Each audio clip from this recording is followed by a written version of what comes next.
Hello. Right on. To continue my daily reading. It's not really daily. I hope you remember so far what's happening, right? In 1984.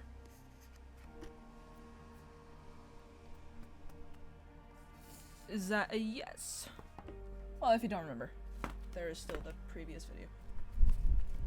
God, it is hot. Anyway. I don't like how hot it is. Anyway, let's see. Right. It's so hot. I'm sorry. Winston was dreaming of his mother. He must, he thought, have been 10 or 11 years old when his mother had disappeared. She was tall, statuesque, rather silent woman with slow movements and magnificent fair hair. His father he remembered more vaguely as dark and thin, dressed always in neat dark clothes. Winston remembered especially the very thin soles of his father's shoes, and wearing spectacles. The two of them must evidently have been swallowed up in one of the first great purges of the 50s. At that moment, his mother was sitting in some place deep down beneath him, with his young sister in her arms. He did not remember his sister at all, except as a tiny, feeble baby, always silent, with large, watchful eyes. Both of them were looking up at him. They were down in some subterranean place, the bottom of a well, for instance, or a very deep grave. But it was a place which, already far below him, was itself moving downward. They were in the saloon of a sinking ship, looking up at him through the darkening water. There was still air in the saloon. They could still see him, and he them, but all the while they were sinking down into the green waters, which in another moment must hide them from sight forever. He was out in the light and air while they were being sucked down to death, and they were down there because he was up here. He knew it, and they knew it, and he could see the knowledge in their faces. There was no reproach either in their faces or in their hearts. Only the knowledge that they must die in order that he might remain alive, and that this was part of the unavoidable order of things. He could not remember what had happened, but he knew in his dream that in some way the lives of his mother and his sister had been sacrificed to his own. It was one of those dreams which, while retaining the characteristic dream scenery, are a continuation of one's intellectual life, and in which one becomes aware of facts and ideas which still seem new and valuable after one is awake. The thing that now suddenly struck Winston was that his mother's death, nearly 30 years ago, had been tragic and sorrowful in a way that was no longer possible. Tragedy, he perceived, belonged to the ancient time. Sorry, wait. Okay. Anyway, to a time where there were still privacy, love, and friendship, and when the members of a family stood by one another without needing to know the reason. His mother's memory tore at his heart because she had died loving him when he was too young and selfish to love her in return, and because somehow, he did not remember how, she had sacrificed herself to a conception of loyalty that was private and unalterable. Such things, he saw, cannot happen today. Today, there were fear, hatred, and pain, but no dignity of emotion or deep or complex sorrows. All this he seemed to see in the large eyes of his mother and his sister, looking up at him through the green water hundreds of fathoms down and still sinking. Suddenly, he was standing on short springing turf, on a summer evening when the slanting rays of the sun gilded the ground. The landscape that he was looking at recurred so often in his dreams that he was never fully certain whether or not he had seen it in the real world. In his waking thoughts he called it the Golden Country. It was an old rabbit-bitten pasture, with a foot track wandering across it and a mole-hole here and there. In the ragged hedge on the opposite side of the field, the boughs of the elm trees were swaying very faintly in the breeze, their leaves just stirring in dense masses like women's hair. Somewhere near at hand, though out of sight, there was a clear, slow-moving stream, where dace was swimming in the pools under the willow trees. The girl with dark hair was coming toward him, across the field. With what seemed a little movement, a single movement, she tore off her clothes and flung them disdainfully aside. Her body was white and smooth, but it aroused no desire in him. Indeed, he barely looked at it. What overwhelmed him is that instant was admiration for the gesture which she had thrown her clothes aside. With its grace and carelessness, it seemed to annihilate a whole culture, a whole system of thought, as though Big Brother and the party and the thought police could all be swept into nothingness by a single splendid movement of the arm. That, too, was a gesture belonging to the ancient time. Winston woke up with the word Shakespeare on his lips. The telescreen was giving forth an ear-splitting whistle which continued on the same note for 30 seconds. It was not 7:15, getting up time for office workers. Winston wrenched his body out of bed, naked, for a member of the outer party received only 3,000 clothing coupons annually, and a suit of pyjamas was 600, and seized a dingy singlet and a pair of shorts that were lying across a chair. The physical jerks would begin in 3 minutes. The next moment he was doubled up by a violent coughing fit which nearly always attacked him soon after waking up. It emptied his lungs so completely that he could only begin breathing again by lying on his back and taking a series of deep gasps. His veins had swelled with the effort of the cough, and the varicose ulcer had started inching. 30 to 40 group, yapped a piercing female voice. 30 to 40 group, take your places, please. 30s to 40s. Winston sprang to attention in front of the telescreen, upon which the image of a youngish woman, scrawny but muscular, dressed in tunic and gym shoes, had already appeared.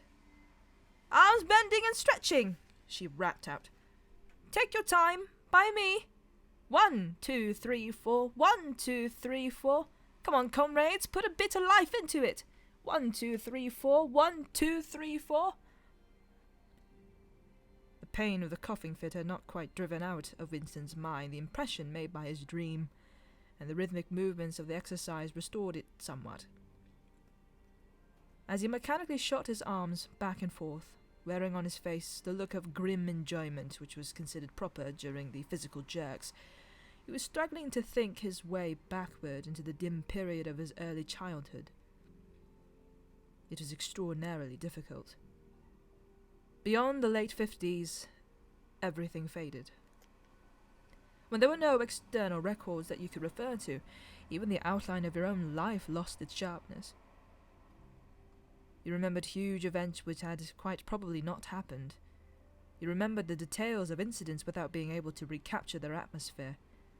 And there were long blank periods to which you could assign nothing. Everything had been different then. Even the names of countries and their shapes on the map had been different. Airstrip 1, for instance, had not been so called in those days. It had been called England or Britain, though London, he felt fairly certain, had always been called London. Winston could not definitely remember a time when his country had not been at war, but it was evidence that there had been a fairly long interval of peace during his childhood, because one of his early memories was of an air raid which appeared to take everyone by surprise.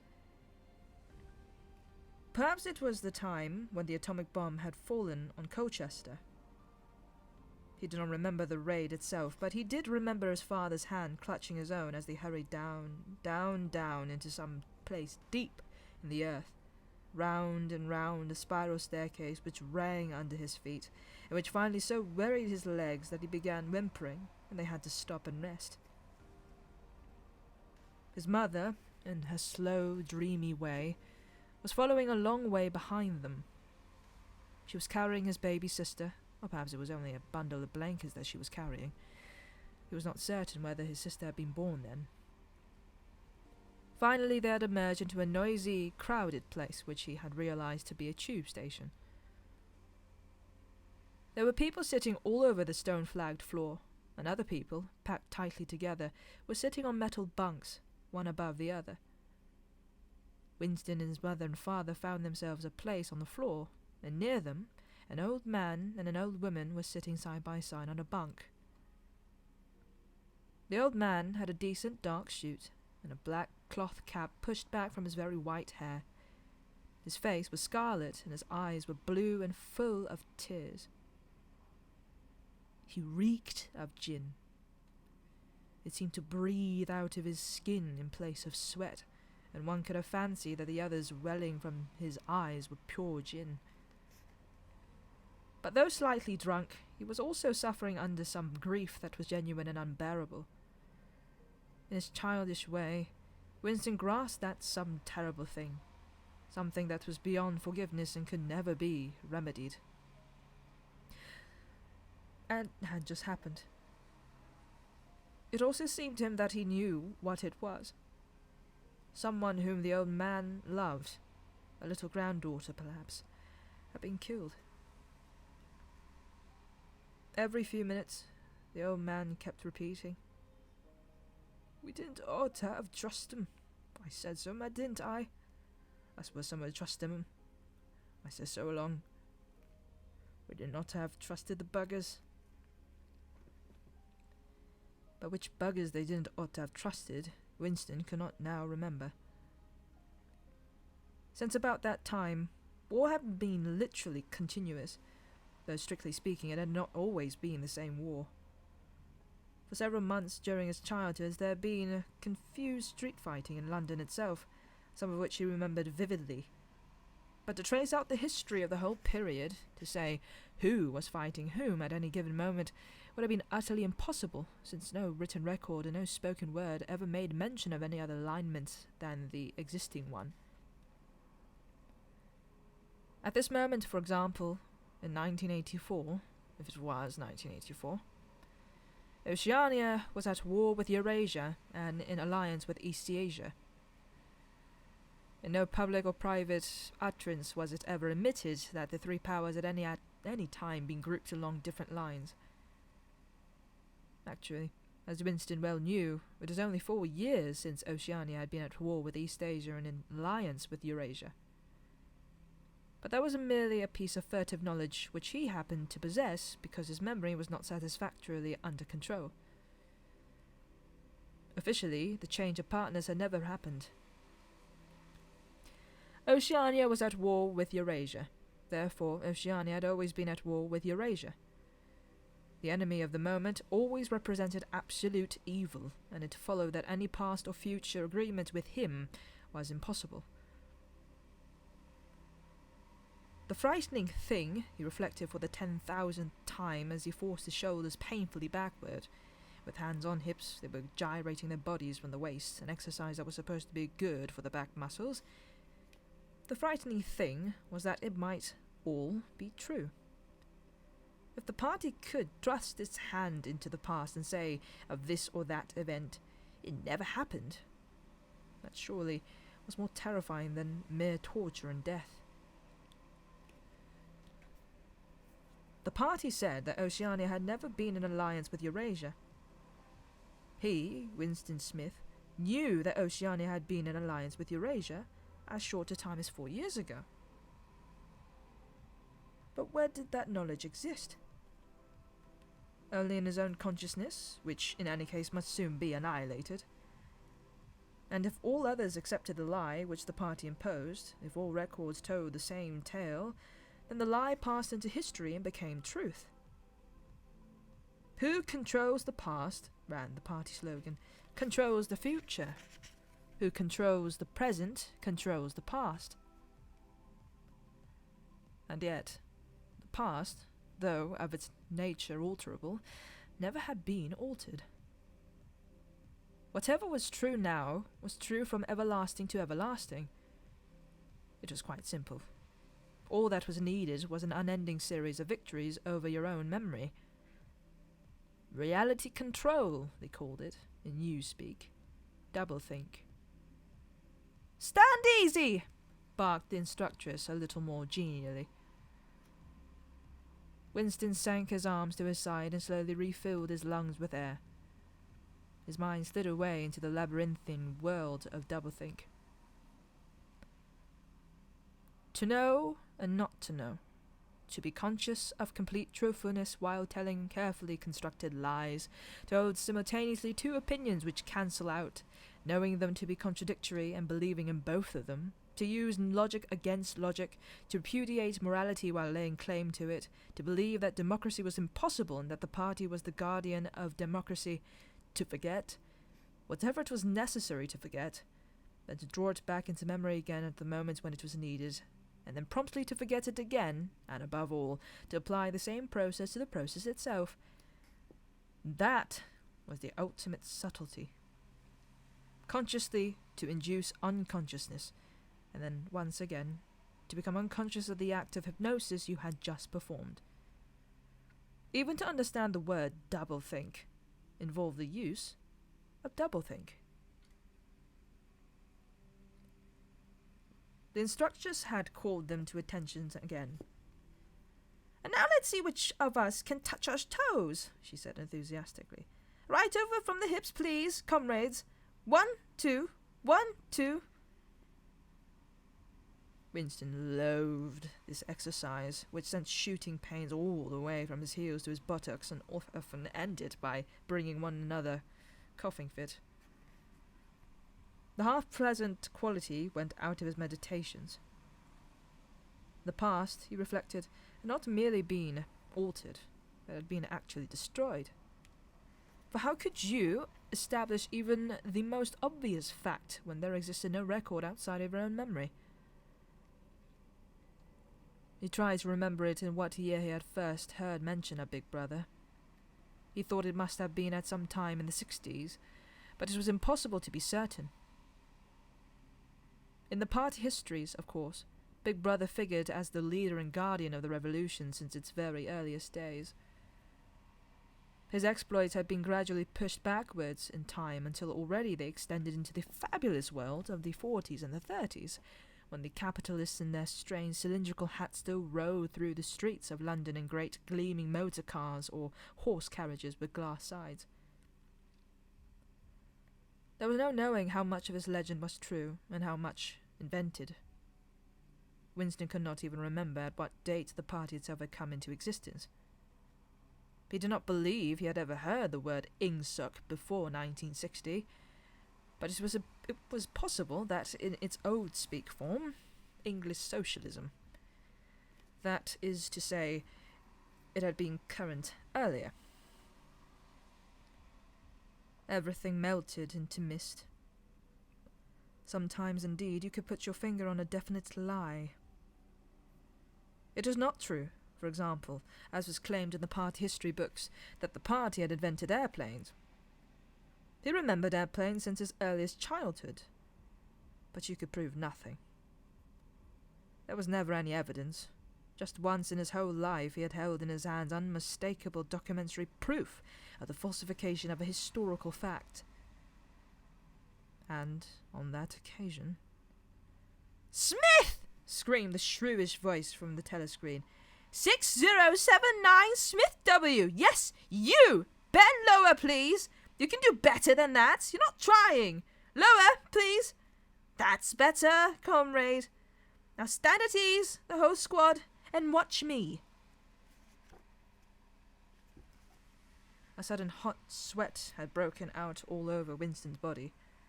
His face remained completely inscrutable. Never show dismay. Never show resentment. A single flicker of the eyes could give you away. He stood watching while the instructress raised her arms above her head and, one could not say gracefully, but with remarkable neatness and efficiency, bent over and tucked the first joint of her fingers under her toes. "There, comrades! That's how I want to see you doing it. Watch me again. I'm 39, I've had 4 children. Now look!" She bent over again. "You see, my knees aren't bent. You can all do that if you want to," she added as she straightened herself up. "Anyone under 45 is perfectly capable of touching his toes. We don't all have the privilege of fighting in the front line, but at least we can all keep fit.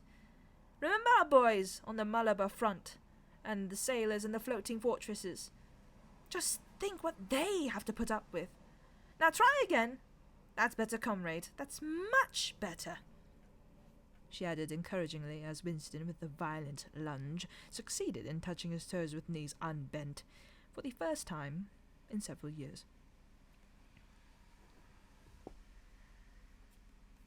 With a deep, unconscious sigh, which not even the nearness of the telescreen could prevent him from uttering when his day's work started, Winston pulled the speakwrite toward him, blew the dust from its mouthpiece, and put on his spectacles.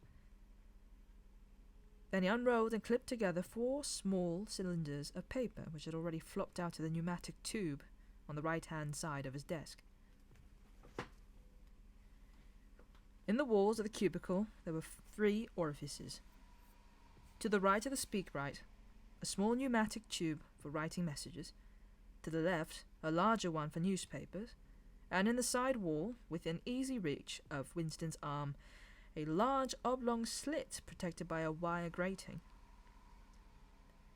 This last was for the disposal of waste paper. Similar slits existed in thousands or tens of thousands throughout the building, not only in every room, but at short intervals in every corridor. For some reason, they were nicknamed memory holes. When one knew that any document was due for destruction, or even when one saw a scrap of waste paper lying about, it was an automatic action to lift the flap of the nearest memory hole and drop it in, whereupon it would be whirled away on a current of warm air to the enormous furnaces which were hidden somewhere in the recesses of the building. Winston examined the 4 slips of paper which he had unrolled. Each contained a message of only 1 or 2 lines, in the abbreviated jargon, not actually newspeak, but consisting largely of newspeak words, which was used in the ministry for internal purposes. They ran, Times, 17/3/84, BB, speech, Mal reported, Africa, rectify.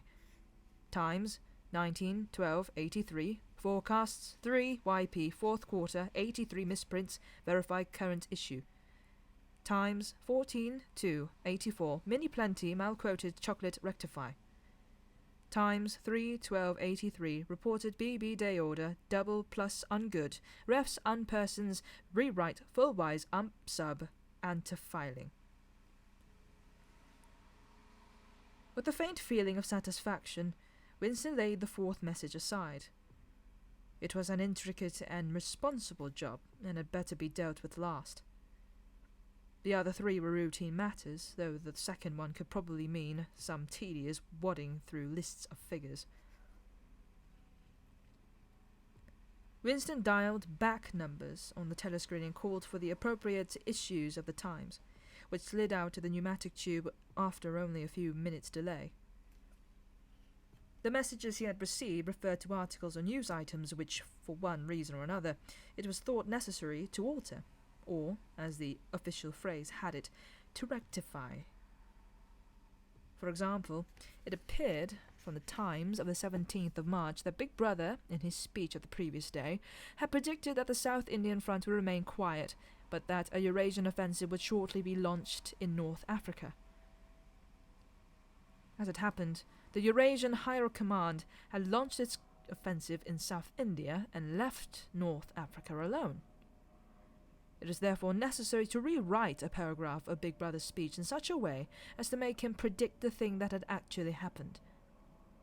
Or again, the Times of the 19th of December had published the official forecast of the output of various classes of consumption goods in the 4th quarter of 1983, which was also the sixth quarter of the 9-3-year plan. Today's issue contained a statement of the actual output, from which it appeared that the forecasts were in every instance grossly wrong. Winston's job was to rectify the original figures by making them agree with the later ones. As for the third message, it referred to a very simple error which could be set right in a couple of minutes. As short a time ago as February, the Ministry of Plenty had issued a promise, a categorical pledge were the official words, that there would be no reduction of the chocolate ration during 1984. Actually, as Winston was aware, the chocolate ration was to be reduced from 30 grams to 20 at the end of the present week. All that was needed was to substitute for the original promise a warning that it would probably be necessary to reduce the ration at some time in April.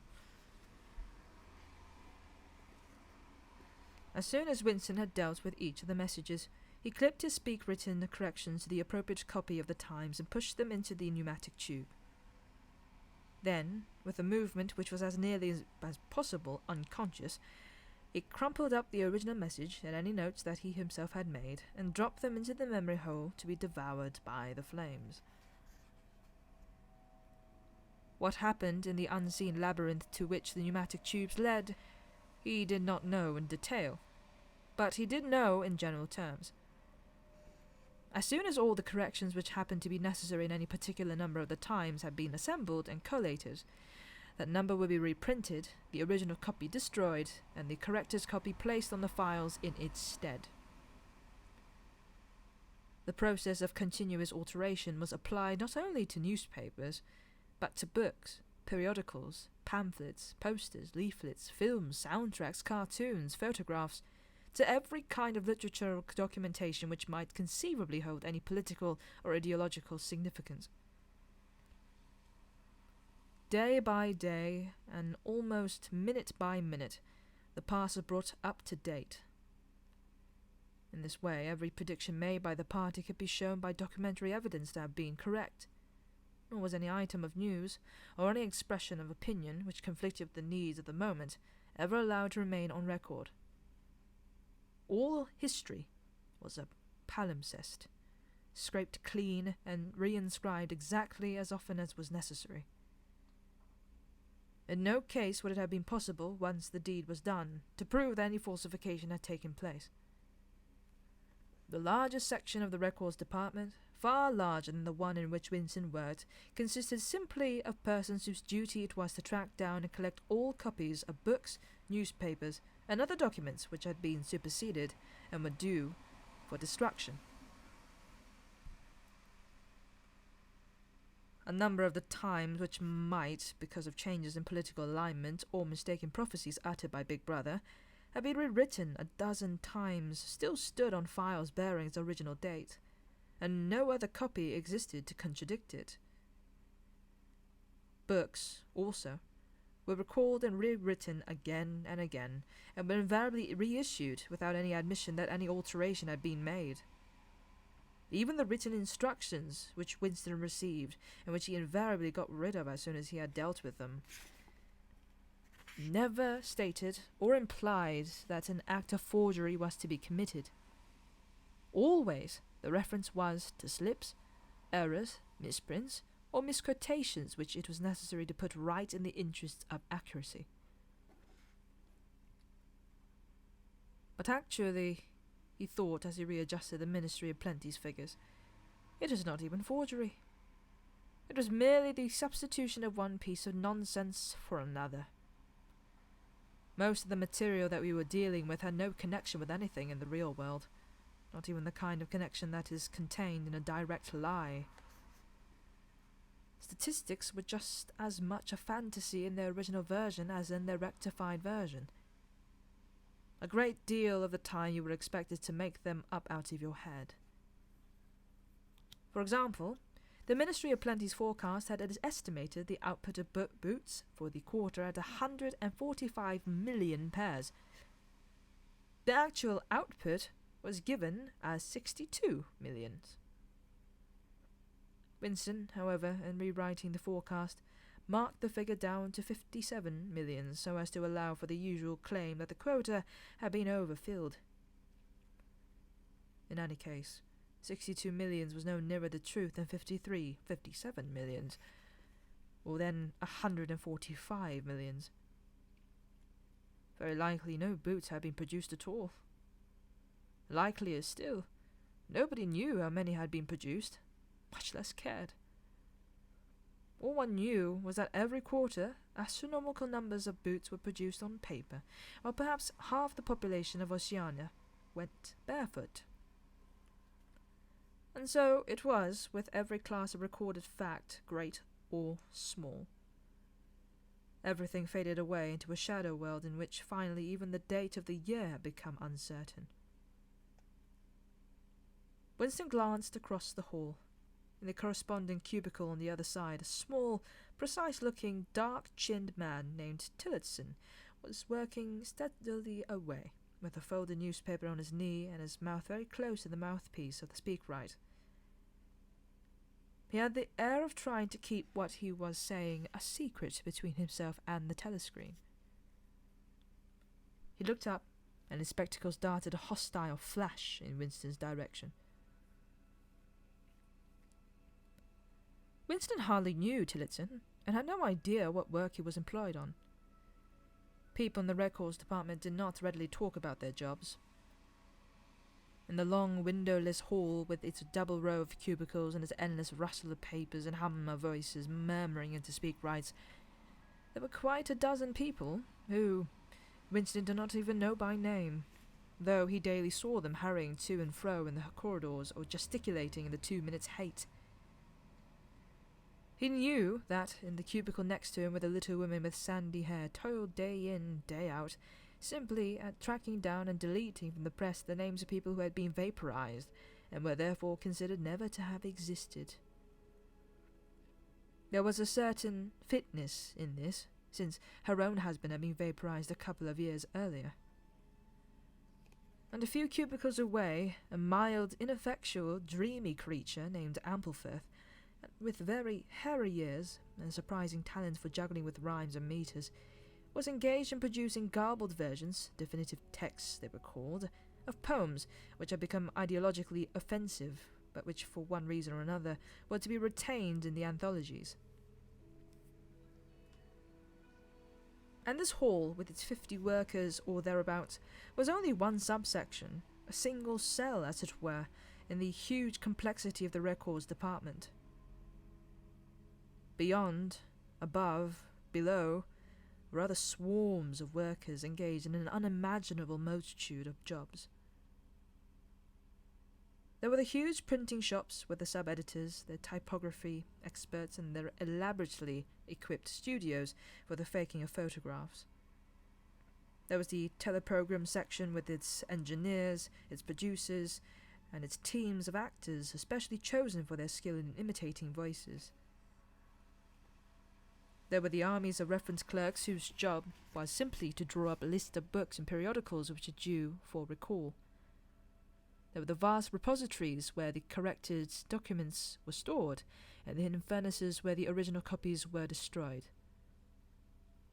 And somehow, or other, quite anonymous, there were the directing brains who coordinated the whole effort and laid down the lines of policy which made it necessary that this fragment of the past should be preserved, that one falsified and the other rubbed out of existence.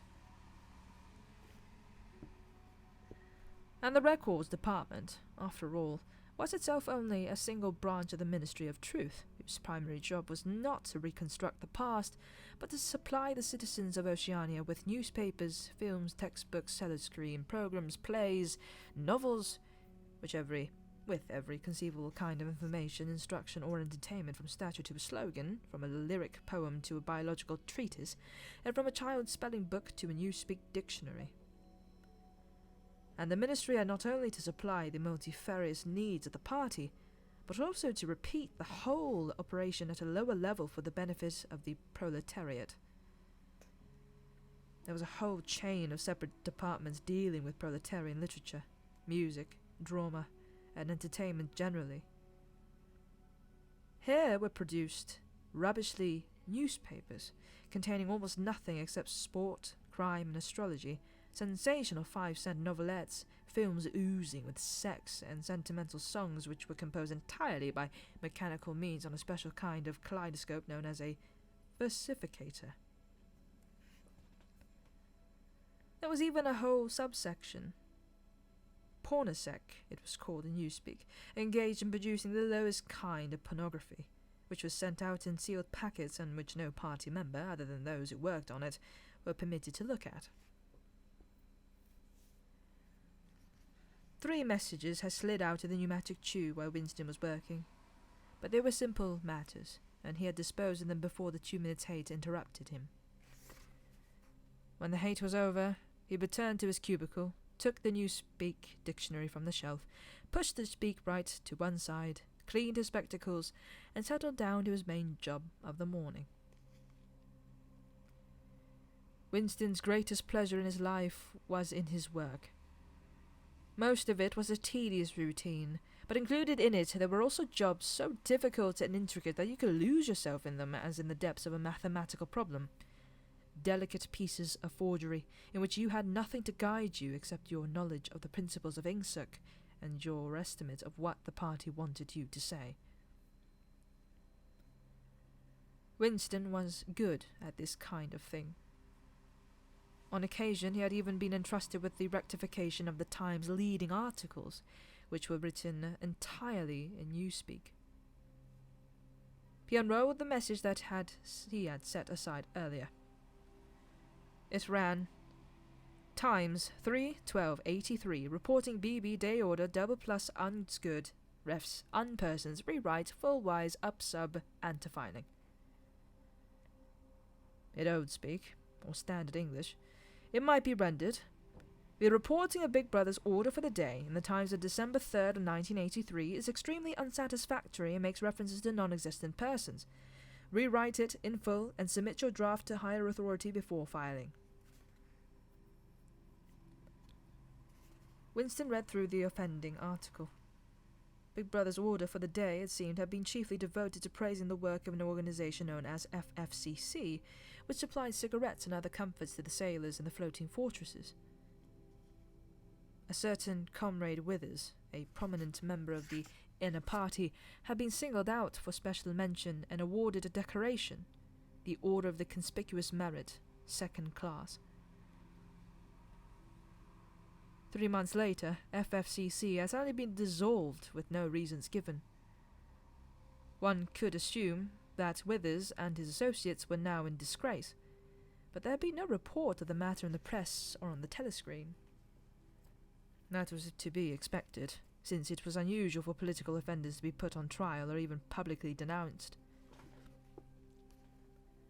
The great purges involving thousands of people, with public trials of traitors and thought criminals who made abject confession of their crimes and were afterwards executed, were special showpieces not occurring oftener than once in a couple of years.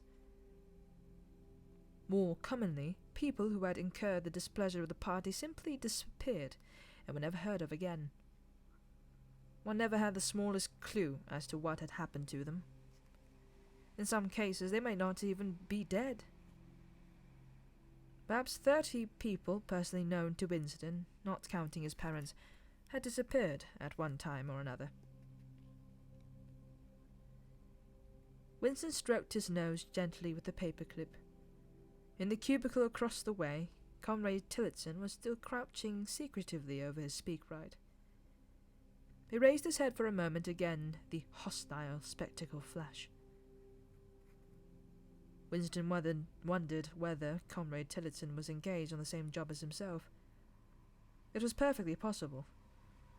So tricky a piece of work would never be entrusted to a single person. On the other hand, to turn it over to a committee would be to admit openly that an act of fabrication was taking place. Very likely, as many as a dozen people were now working away on rival versions of what Big Brother had actually said. And presently some master brain in the inner party would select this version or that, would re-edit it and set it in motion the complex processes of cross-referencing that would be required. and then the chosen lie would pass into the permanent records and become truth. Winston did not know why Withers had been disgraced. Perhaps it was for corruption or incompetence. Perhaps Big Brother was merely getting rid of a too popular subordinate. Perhaps Withers, or someone close to him, had been suspected of heretical tendencies. Or, perhaps, what was likeliest of all, the thing had simply happened because purges and vaporizations were a necessary part of the mechanics of government. The only real clue lay in the words refs unpersons, which indicated that Withers was already dead. You could not invariably assume this to be the case when people were arrested.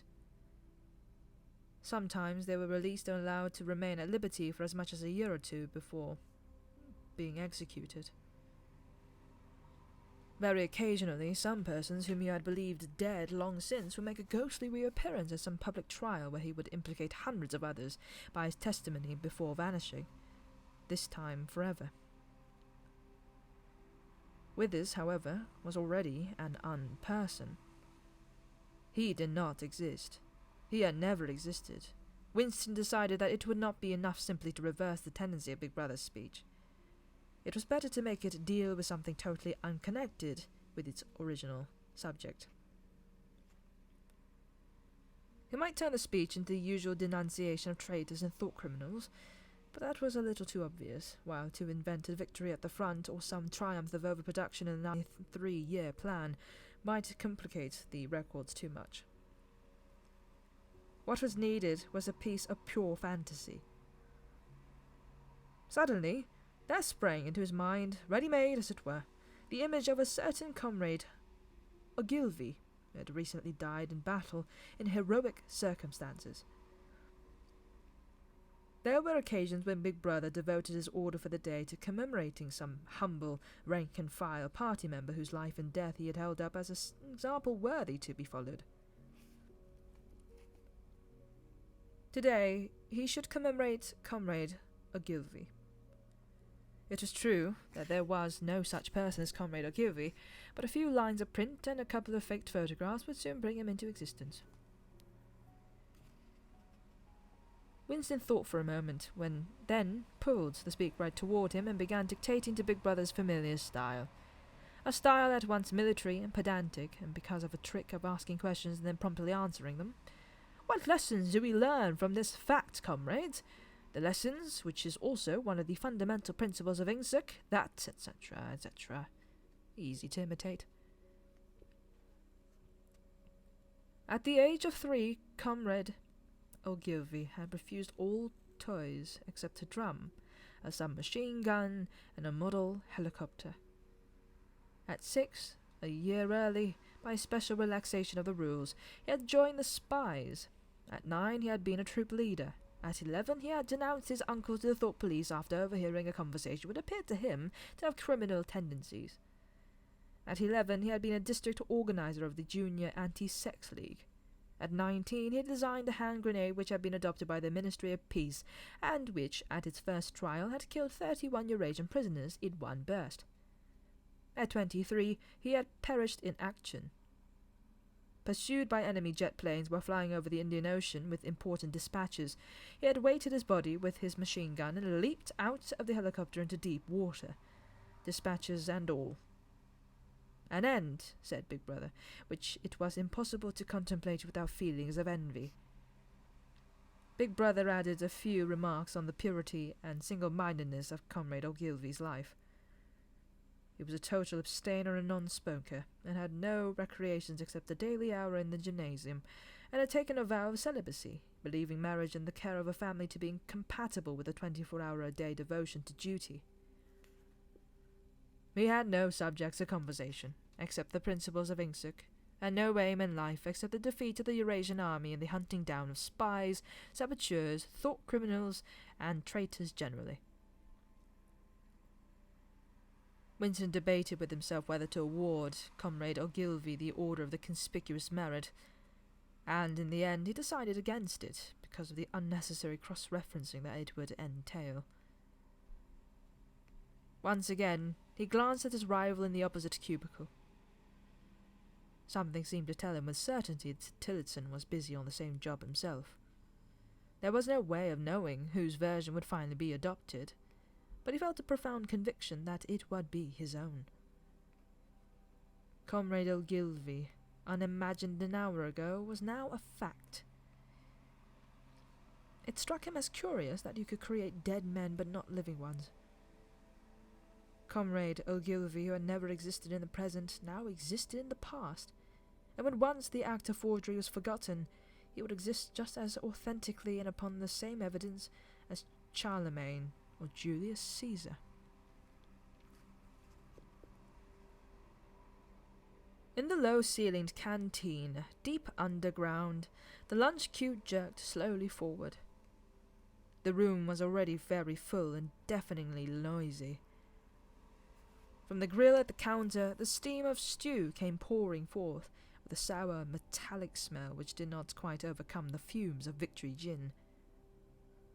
On the far side of the room, there was a small bar, a mere hole in the wall, where gin could be bought at 10 cents the large nip. "Just the man I was looking for," said a voice at Vincent's back. He turned round. It was his friend Seam, who worked in the research department. Perhaps friend was not exactly the right word. You did not have friends nowadays. You had comrades.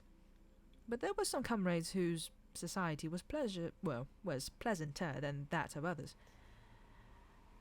Seam was a philologist, a specialist in newspeak. Indeed, he was one of the enormous team of experts now engaged in compiling the 11th edition of the Newspeak Dictionary. He was a tiny creature, smaller than Winston, with dark hair and large, protuberant eyes, at once mournful and derisive, which seemed to search your face closely while he was speaking to you. "I wanted to ask you whether you'd got any razor blades," he said. "Not one," said Winston with a sort of guilty haste. "I've tried all over the place. They don't exist any longer." Everyone kept asking you for razor blades. Actually, he had 2 unused ones which he was hoarding up. There had been a famine of them for months past. At any given moment there was some necessary article which the party shops were unable to supply. Sometimes it was buttons, sometimes it was darning wool, sometimes it was shoelaces. At present it was razor blades. You could only get hold of them, if at all, by scrounging more or less furtively on the free market.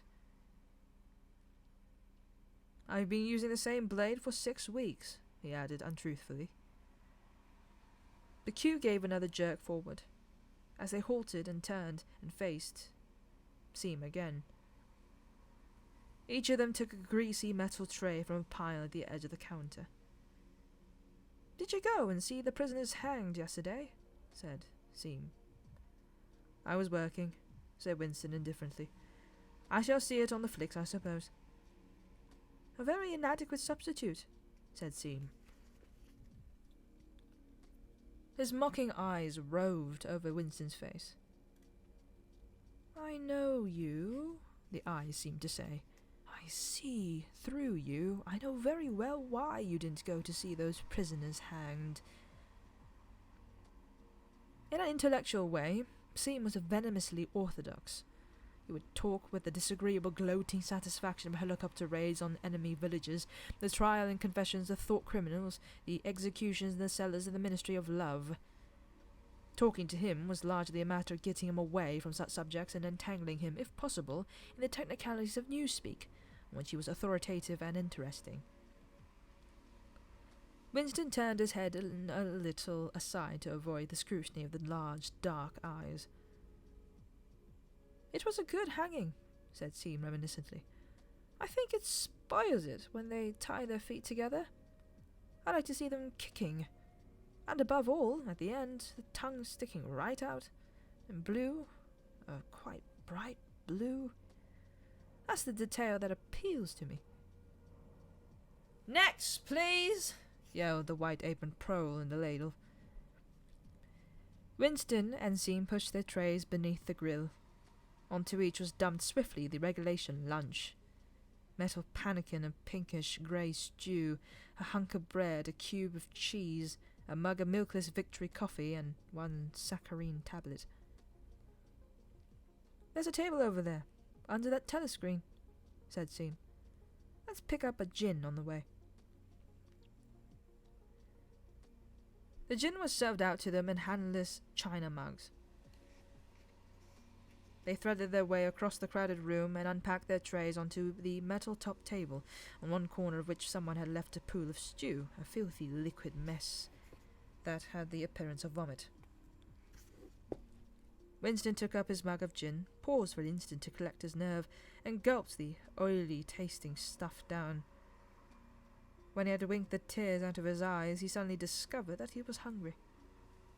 He began swallowing spoonfuls of the stew, which, in among its general sloppiness, had cubes of spongy pinkish stuff, which was probably a preparation of meat. Neither of them spoke again till they had emptied their pannikins. From the table, at Winston's left, a little behind his back, someone was talking rapidly and continuously, a harsh gabble, almost like the quacking of a duck, which pierced the general uproar of the room. "How is the dictionary getting along?" said Winston, raising his voice to overcome the noise. "Slowly," said Seam. "I'm on the adjectives. It's fascinating." He had brightened up immediately at the mention of Newspeak. He pushed his pannikin aside, took up his hunk of bread in one delicate hand and his cheese in the other, and leaned across the table so as to be able to speak without shouting. "The 11th edition is the definitive edition," he said. "We're getting the language into its final shape, the shape it's going to have when nobody speaks anything else. When we've finished it, people like you will have to learn it all over again. You think, I dare say, that our chief job in inventing new words. But not a bit of it. We're destroying words, scores of them, hundreds of them every day. We're cutting the language down to the bone. The 11th edition won't contain a single word that will become obsolete before the year 2050. He began hungrily. He bit hungrily into his bread and swallowed a couple of mouthfuls, then continued speaking, with a sort of pedant's passion. His thin, dark face had become animated. His eyes had lost their mocking expression and grown almost dreamy. "It's a beautiful thing, the destruction of words. Of course, the great wastage is in the verbs and adjectives, but there are hundreds of nouns that can be got rid of as well. It isn't only the synonyms. There are also the antonyms. After all, what justification is there for a word which is simply the opposite of some other words? A word contains its opposite in itself. Take good, for instance. If you have a word like good, what need is there for a word like bad? Ungood would do just as well. Better, because it's an exact opposite while the other is not. Or again, if you want a stronger version of good, what sense is there in having a whole string of vague, useless words like excellent and splendid and all rest of them? Plus good covers the meaning, or double plus good if you want something stronger still. Of course, we use those forms already, but in the final version of Newspeak there will be nothing else. In the end, the whole notion of goodness and badness will be covered by only 6 words. In reality, only 1 word. Don't you see the beauty of that, Winston? It was BB's idea, of course, originally. He added as an afterthought. A sort of vapid eagerness flitted across Winston's face at the mention of Big Brother. Nevertheless, he immediately detected a certain lack of enthusiasm. "You haven't a real appreciation of Newspeak, Winston," he said almost sadly. "Even when you write it, you're still thinking in old speak. I've read some of those pieces that you write in the Times occasionally. They're good enough, but they're translations. In your heart you prefer to stick to old speak, with all its vagueness and its useless shades of meaning. You don't grasp the beauty of the destruction of words. Do you know that Newspeak is the only language in the world whose vocabulary gets smaller every year?" Winston didn't know that, of course. He smiled sympathetically, he hoped, not trusting himself to speak. Seam bit off another fragment of the dark-coloured bread, chewed it briefly, and went on. Don't you see that the whole aim of Newspeak is to narrow the range of thought? In the end, we shall make the thought crime literally impossible, because there will be no words in which to express it. Every concept that can ever be needed will be expressed by exactly one word, and its meaning readily defined, and all its subsidiary meanings rubbed out and forgotten. Already, in the 11th edition, we're not far from that point. But the process will still be continuing along after you and I are dead. Every year, fewer and fewer words, and the range of consciousness always a little smaller. Every now, of course, there's no reason or excuse for committing thought crime. It's vaguely merely a question of self-discipline, reality control. But in the end, there won't be any even need for that. The revolution will be complete when the language is perfect. Newspeak is Ingsuk, and Ingsuk is Newspeak. He added with a sort of mystical satisfaction. Has it ever occurred to you, Winston, that by the year 2050, at the very latest, not a single human being will be alive who could understand such a conversation as we are having now? Except, began Winston doubtfully, and then stopped. It had been on the tip of his tongue to say, except the prose, but he checked himself, not feeling fully certain that this remark was not in some way unorthodox. Seam, however, had divined what he was about to say. The prose are not human beings, he said carelessly. By 2050, earlier probably, all real knowledge of Old Speak will have disappeared. The whole literature of the past will have been destroyed. Chaucer, Shakespeare, Milton, Byron, they'll exist only in Newspeak versions, not merely changed into something different, but actually changed into something contradictory to what they used to be. Even the literature of the party will change. Even the slogans will change. How could you have a slogan like freedom is slavery when the concept of freedom has been abolished? The whole climate of thought will be different. In fact, there will be no thought as we understand it now. Orthodoxy means not thinking, not needing to think. Orthodoxy is unconsciousness. One of these days, thought Winston with a sudden deep conviction, Seam will be vaporized. He is too intelligent. He sees too clearly and speaks too plainly. The party does not like such people. One day he will disappear. It is written in his face. Winston had finished his bread and cheese. He turned a little sideways in his chair to drink his mug of coffee. At the table on his left, the man with the strident voice was still talking remorselessly away. A young woman, who was perhaps his secretary, who was sitting with her back to Winston, was listening to him and seemed to be eagerly agreeing with everything he said. From time to time, Winston caught some such remark as, "I think you're so right. I do so agree with you," uttered in a youthful and rather silly feminine voice. But the other voice never stopped for an instant, even when the girl was speaking.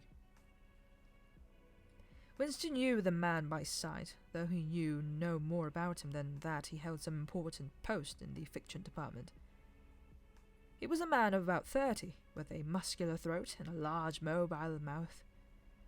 His head was thrown back a little, and because of the angle at which he was sitting, his spectacles caught the light and presented to Winston two blank discs instead of eyes. What was slightly horrible was that, from the stream of sound that poured out of his mouth, it was almost impossible to distinguish a single word. Just once, Winston caught a phrase, "completed a fine illumination of Goldenstein," jerked out very rapidly, and, as it seemed, all in one piece like a line of typecast solid. For the rest, it was just a noise, a quack, quack, quacking. And yet you could not actually hear what the man was saying. You cannot be in any doubts about his general nature. He might be denouncing Goldenstein and demanding sterner measures against thought criminals and saboteurs. He might be fulminating against the atrocities of the Eurasian army. He might be praising Big Brother or the heroes on the Malabar front. It made no difference.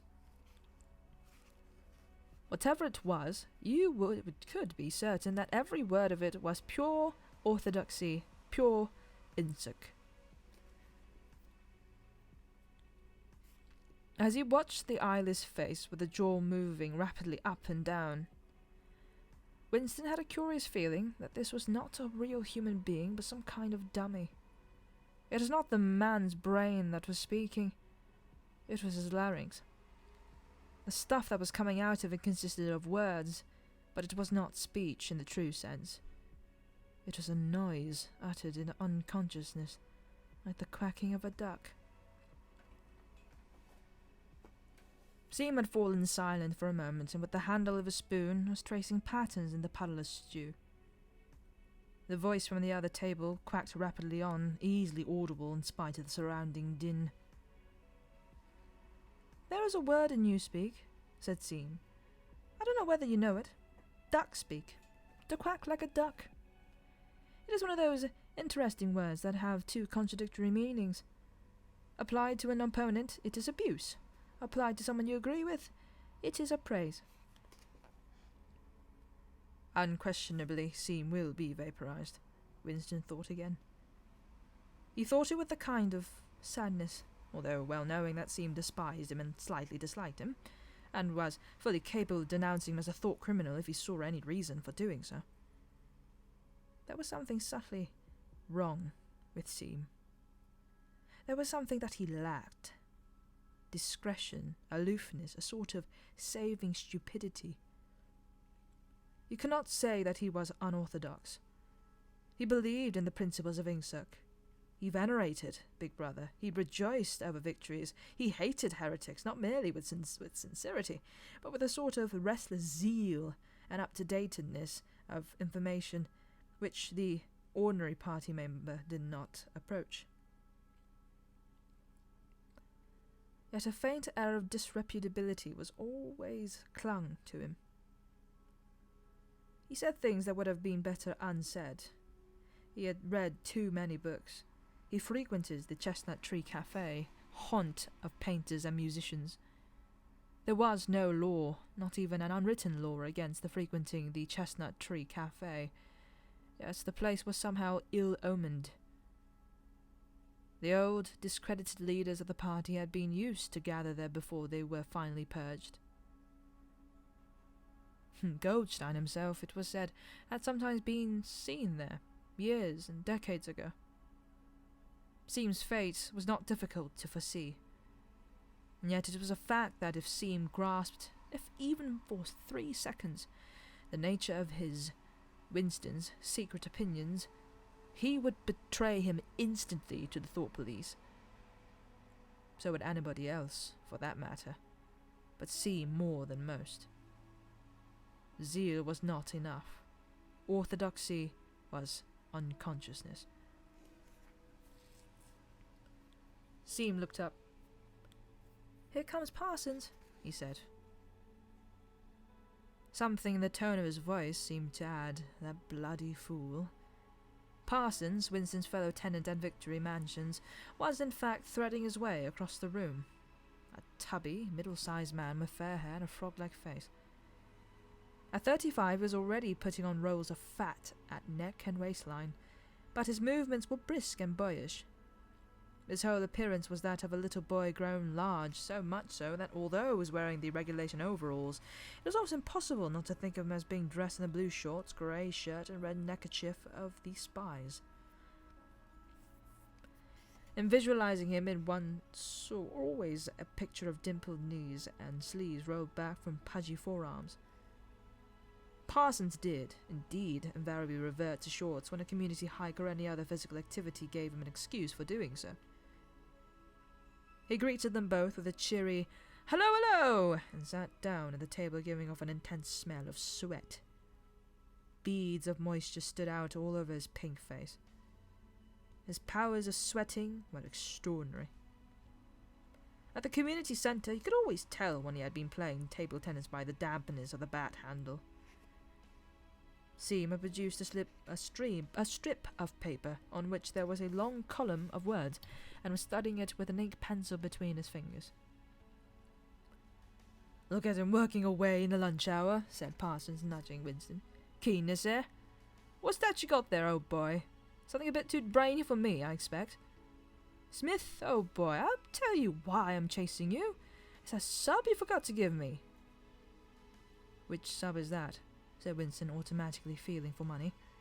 About a quarter of one's salary had to be earmarked for voluntary subscriptions, which were so numerous that it was difficult to keep track of them. For 8 week, you know, the house-by-house fund. I'm treasurer of our block. We're making all-out effort, going to put on a tremendous show. I tell you, it won't be my fault if old Victory Mansion doesn't have the biggest outfit of flags in the whole street. $2, you promised me. Winston found and handed over 2 creased and filthy notes, which Parsons entered into a small notebook, and in the neat handwriting of the illiterate. By the way, old boy, he said, I hear that little beggar of mine let fly at you with his catapult yesterday. I gave him a good dressing down for it. In fact, I told him I'd take the catapult away if he does it again. I think he was a little upset at not going to the execution, said Winston. Oh, well, what I mean to say shows the right spirit, doesn't it? Mischievous little beggars they are, both of them, but talk about keenness. All they think about is the spies and the war, of course. Do you know what that little girl of mine did last Saturday when a troop was on a hike out in Berkhamsted Way? I got 2 other girls to go with her, slipped off from the hike, and spent the whole afternoon following a strange man.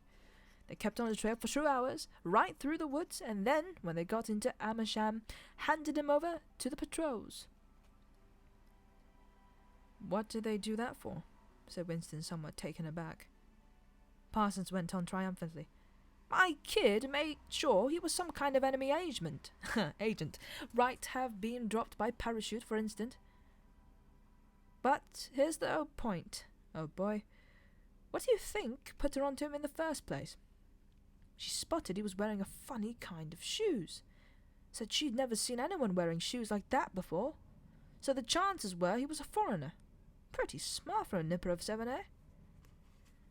What happened to the man? Said Winston. That I couldn't say, of course, but I wouldn't be altogether surprised if... Parsons made the motion of aiming a rifle and clicked his tongue for the explosion. Good, said Seam abstractedly without looking up from his strip of paper. Of course we can't afford to take chances, agreed Winston dutifully. What I mean to say, there is a war on, said Parsons. As though in confirmation of this, a trumpet's call floated from the telescreen just above their heads. However, it was not the proclamation of a military victory this time, but merely an announcement from the Ministry of Plenty. Comrades! Cried an eager, youthful voice. Attention, comrades! We have glorious news for you! We've won the battle for production! Returns now completed, the output of all classes of consumption goods show that the standard of living has risen by no less than 20% over the past year. All over Oceania this morning there were irrepressible spontaneous demonstrations when workers marched out of factories and offices and paraded through the streets with banners voicing their gratitude to Big Brother for the new, happy life which his wise leadership has bestowed upon us. Here are some of the completed figures. Foodstuffs. The phrase, our new happy life, recurred several times. It had been a favourite of late with the Ministry of Plenty. Parsons, his attention caught by the trumpet's call, sat listening with a sort of gaping solemnity, a sort of edified boredom. He could not follow the figures, but he was aware that they were in some way a cause for satisfaction. He had lugged out a huge and filthy pipe which was already half full of charred tobacco. With the tobacco ration at 100 grams a week, it was seldom possible to fill a pipe up to the top. Winston was smoking a Victory cigarette which he had carefully held horizontal.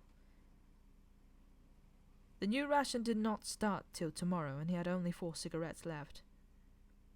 For the moment he had shut his ears to the remoter noises and was listening to the stuff that streamed out of the telescreen. It appeared that there had even been demonstrations to thank Big Brother for raising the chocolate ration to 20 grams a week. And only yesterday, he reflected, it had been announced that the ration was to be reduced to 20 grams a week. Was it possible that they could swallow that after only 24 hours? Yes, they swallowed it. Parsons swallowed it easily with the stupidity of an animal. The eyeless creature at the other table swallowed it fanatically, passionately, with a furious desire to track down, denounce, and vaporize anyone who should suggest that last week the ration had been 30 grams. Seem, too, in some more complex way involving doublethink. Seem swallowed it. Was he, then, alone in the possession of a memory? The fabulous statistics continued to pour out of the telescreen. As compared with last year, there was more food, more clothes, more houses, more furniture, more cooking pots, more fuel, more ships, more helicopters, more books, more babies, more of everything except disease, crime, and insanity. Year by year, and minute by minute, everybody and everything was whizzing rapidly upwards. As Seam had done earlier, Winston had taken up his spoon and was dabbling in the pale-coloured gravy that dribbled across the table, drawing a long streak out of it into a pattern. He meditated resentfully on the physical texture of life. Had it always been like this? Had food always tasted like this? He looked around the canteen. A low-ceilinged, crowded room, its walls grimy from the contact of innumerable bodies, battered metal tables and chairs placed so close together you sat with elbows touching, bent spoons, dented trays, coarse white mugs, all surfaces greasy, grime in every crack, and a sourish, composite smell of bad gin and bad coffee and metallic stew and dirty clothes. Always in your stomach and your skin there was a sort of protest, a feeling that you had been cheated of something that you had a right to. It was true that he had no memories of anything greatly different. In any time that he could accurately remember, there had never been quite enough to eat. One had never had socks or underclothes that were not full of holes. Furniture had always been battered and rickety, rooms underheated, tube trains crowded, houses falling to pieces, bread dark-coloured, tea a rarity, coffee filthy tasting, cigarettes insufficient. Nothing cheap and plentiful except synthetic gin. And though, of course, it grew worse as one's body aged, was it not a sign that this was not the natural order of things, if one's heart sickened at the discomfort and dirt and scarcity, the interminable winters, the stickiness of one's socks, the lifts that never worked, the cold water, the gritty soap, the cigarettes that came to pieces, the food with its strange evil tastes? Why should one feel it to be intolerable unless one had some kind of ancestral memory that things had once been different?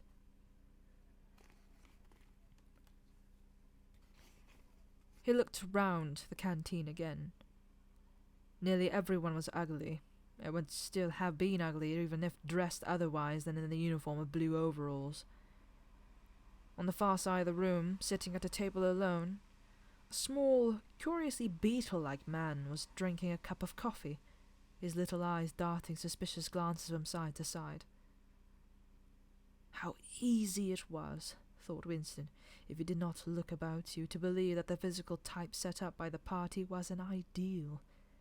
Tall, muscular youths, deep-bosomed maidens, blonde-haired, vital, sunburnt, carefree, existed and even predominated.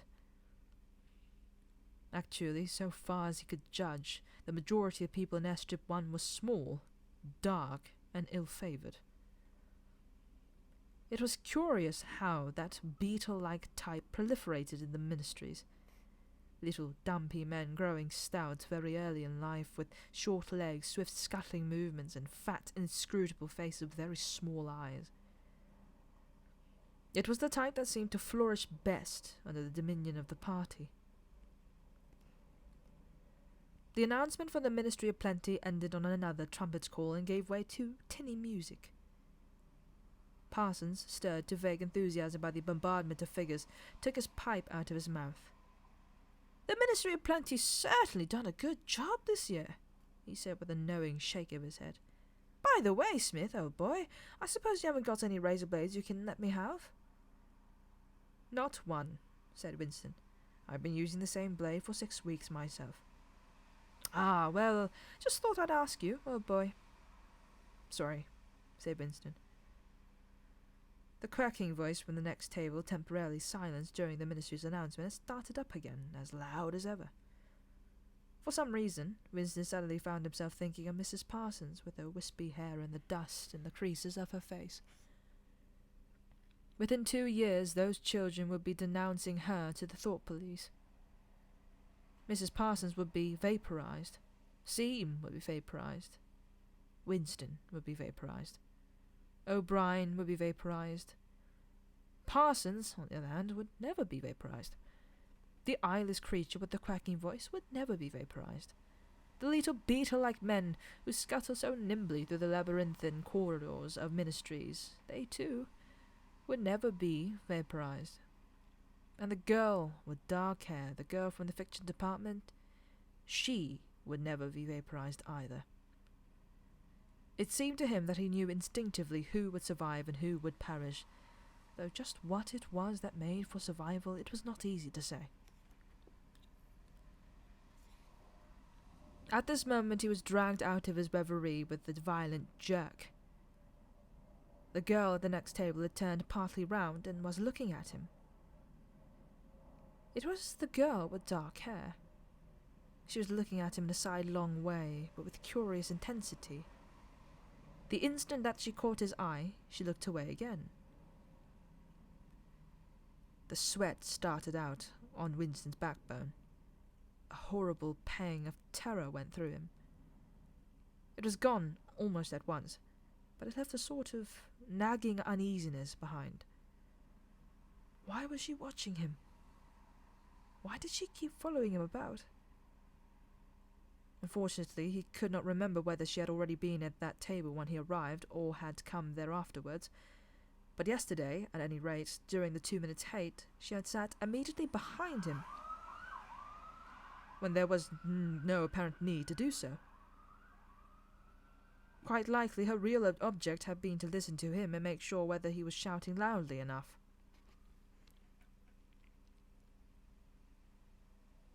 His earlier thoughts returned to him.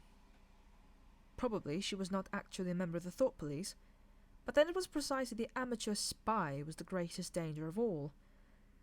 He did not know how long she had been looking at him, but perhaps for as much as 5 minutes. It was possible that his features had not been perfectly under control. It was terribly dangerous to let your thoughts wander when you were in any public place or within range of a telescreen. The smallest thing could give you away. A nervous tic, an unconscious look of anxiety, a habit of muttering to yourself, anything that carried with it the suggestion of abnormality, of having something to hide. In any case, to wear an improper expression on your face, to look incredulous when a victory was announced, for example, was itself a punishable offence. There was even a word for it in newspeak. Face crime, it was called. The girl had turned her back on him again. Perhaps, after all, she was not really following him about. Perhaps it was coincidence that she had sat so close to him 2 days running. His cigarette had gone out, and he laid it carefully on the edge of the table. He would finish smoking it after work, if he could keep the tobacco in it. Quite likely the person at the next table was a spy of the thought police, and quite likely he would be in the cellars of the Ministry of Love within 3 days. But a cigarette end must not be wasted. Seam had folded up his strip of paper and stowed it away in his pocket. Parsons had begun talking again. "Did I ever tell you, oh boy," he said, chuckling round the stem of his pipe, "about the time when those 2 nippers of mine set fire to the old market woman's skirt because they saw her wrapping up sausages in a poster BB? Sneaked up behind her and set fire to her with a box of matches. Burned her quite badly, I believe. Little buggers, eh? But keen as mustard. That's a first-rate training they give them in spies nowadays. Better than in my day, even. What do you think's the latest thing they've served them out with? Ear trumpets for listening through keyholes. My little girl brought one home the other night, tried it out on a sitting-room door, and reckoned she could hear twice as much as with her ear to the hole. Of course, it's only a toy, mind you. Still gives them the right idea." At this moment, The telescreen let out a piercing whistle. It was the signal to return to work. All three men sprang to their feet to join in the struggle round the lifts, and the remaining tobacco fell out of Winston's cigarette.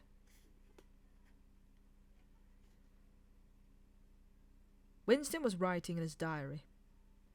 It was 3 years ago. It was on a dark evening in a narrow side street near one of the big railway stations. She was standing near a doorway in the wall under a street lamp that hardly gave any light. She had a young face, painted very thick. It was really the paint that appealed to me, the whiteness of it, like a mask, and the bright red lips. Party women never painted their faces. There was nobody else in the street, and no telescreens. She said $2.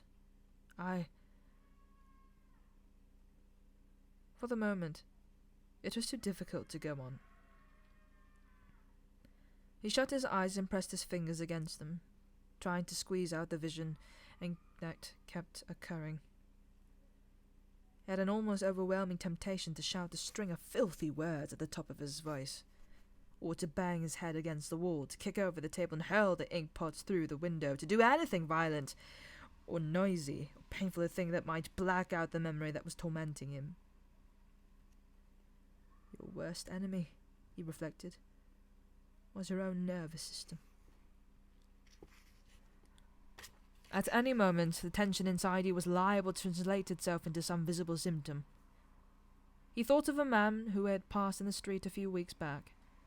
A quite ordinary-looking man, a party member, aged 35 or 40, tallish and thin, carrying a briefcase. They were a few meters apart when the left side of the man's face was suddenly contorted by a sort of spasm. It happened again just as they were passing one another.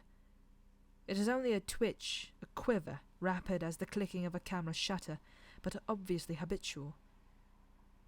He remembered thinking at the time, that poor devil is done for. And what was frightening was that the actor was quite possibly unconscious. The most deadly danger of all was talking in your sleep. There was no way of guarding against that, so far as he could see. He drew in his breath and went on writing. I went with her through the doorway and across the backyard to the basement kitchen. There was a bed against the wall, and a lamp on the table, turned down very low. His teeth were set on edge. He would have liked to spit. Simultaneously with the woman in the basement kitchen, he thought of Catherine, his wife.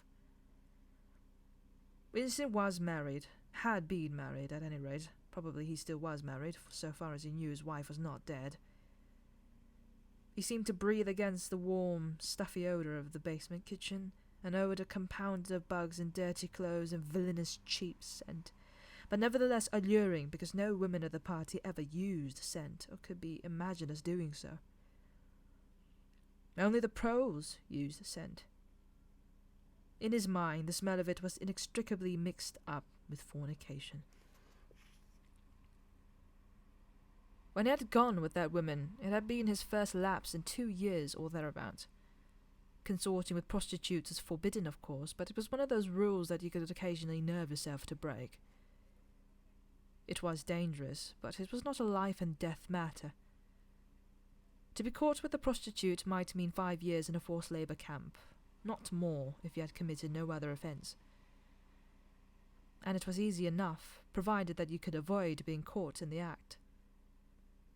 The poor of the quarter swarmed with women who were ready to sell themselves. Some could even be purchased for a bottle of gin, which the pros were not supposed to drink. Tacitly, the party was ever inclined to encourage prostitution as an outlet for instincts which could not altogether be suppressed. Mere debauchery did not matter very much, so long as it was furtive and joyless and only involved the women of a submerged and despised class. The unforgivable crime was promiscuity between party members. But though this was one of the crimes that the accused and the great purges invariably confessed to, it was difficult to imagine any such thing really actually happening. The aim of the party was not merely to prevent men and women from forming loyalties which it might not be able to control. Its real, undeclared purpose was to remove all pleasure from the sexual act. Not love so much as eroticism was the enemy, inside marriages as well as outside it. All marriages between party members had to be approved by a committee appointed for the purpose, and, though the principle was never clearly stated, permission was always refused if the couple concerned gave the impression of being physically attracted to one another. The only recognized purpose of marriage was to beget children for the service of the party. Sexual intercourse was to be looked on as a slightly disgusting minor operation, like having an enema. This again was never put into plain words, but in an indirect way it was rubbed into every party member from childhood onwards. There were even organizations such as the Junior Anti-Sex League, which advocated complete celibacy for both sexes. All children were to be begotten by artificial insemination, ARTSIM it was called in newspeak, and brought up in public institutions. This, Winston was aware, was not meant altogether seriously, but somehow it fitted in with the general ideology of the party. The party was trying to kill the sex instinct, or, if it could not be killed, then to distort it and dirty it. He did not know why this was so, but it seemed natural that it should be so. And so far as the women were concerned, the party's efforts were largely successful. He thought again of Catherine. It must be 9, 10, nearly 11 years since they had parted. It was curious how seldom he thought of her. For days at a time he was capable of forgetting that he had ever been married. They had only been together for about 15 months. The party did not permit divorce, but it rather encouraged separation in cases where there were no children. Catherine was a tall, fair-haired girl, very straight, with splendid movement. She had a bold, aquiline face, a face that one might have called noble until one discovered that there was as nearly a possible nothing behind it. Very early in their married life, he had decided, though perhaps it was only that he knew her more intimately than he knew most people, that she had without exception the most stupid, vulgar, empty mind that he had ever encountered.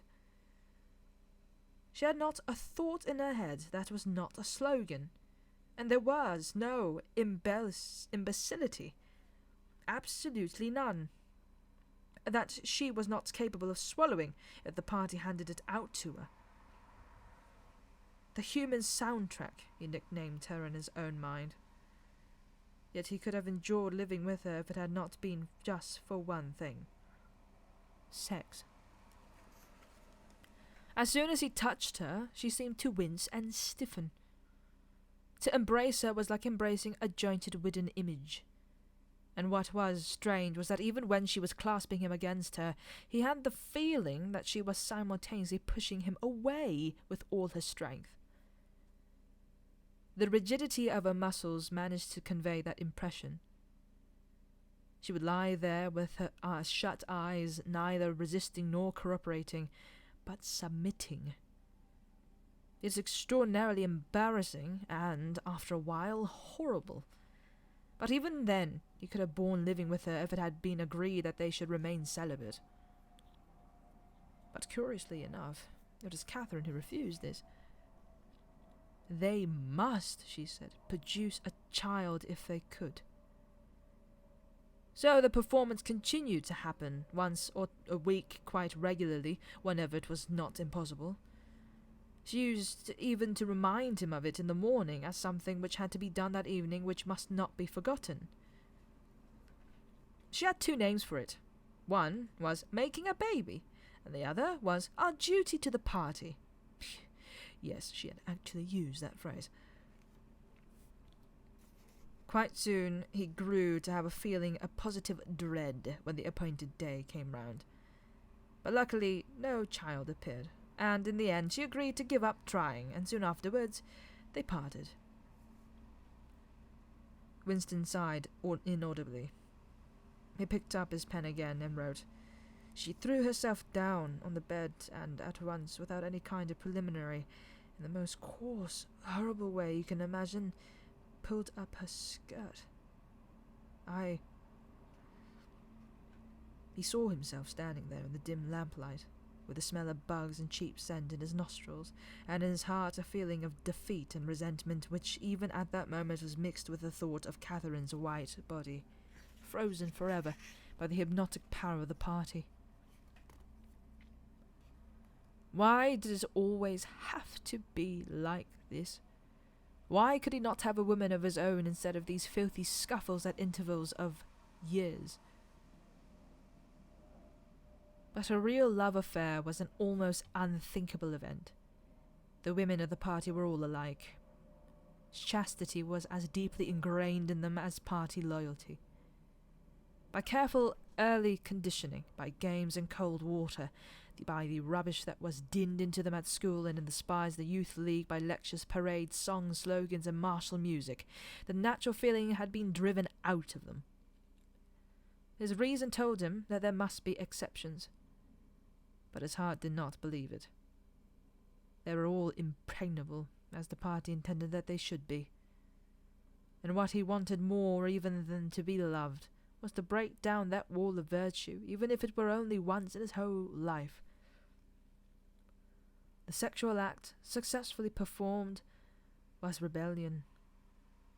Desire was thought crime. Even to have awakened Catherine, if he could have achieved it, would have been like a seduction, whether she was his wife. But the rest of the story had got to be written down. He wrote, "I turned up the lamp. I saw her in the light. After the darkness, the feeble light of the paraffin lamp had seemed very bright. For the first time he could see the woman properly. He had taken a step toward her and halted, full of lust and terror. He was painfully conscious of the risk he had taken in coming here. It was perfectly possible that the patrols would catch him on the way out. For that matter, they might be waiting outside the door at this moment. If he went away, without even doing what he had come here to do, it had got to be written down. It had got to be confessed. What he had suddenly seen in the lamplight was that the woman was old. The paint was plastered so thick on her face that it looked as though it might crack like a cardboard mask.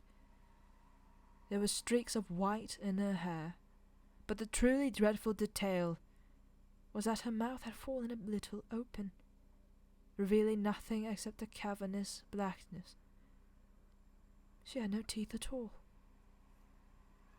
He wrote hurriedly, in scrabbling handwriting. When I saw her in the light, she was quite an old woman, 50 years old at least, but I went ahead and did it just the same. He pressed his fingers against his eyelids again. He had written it down at last, but it made no difference.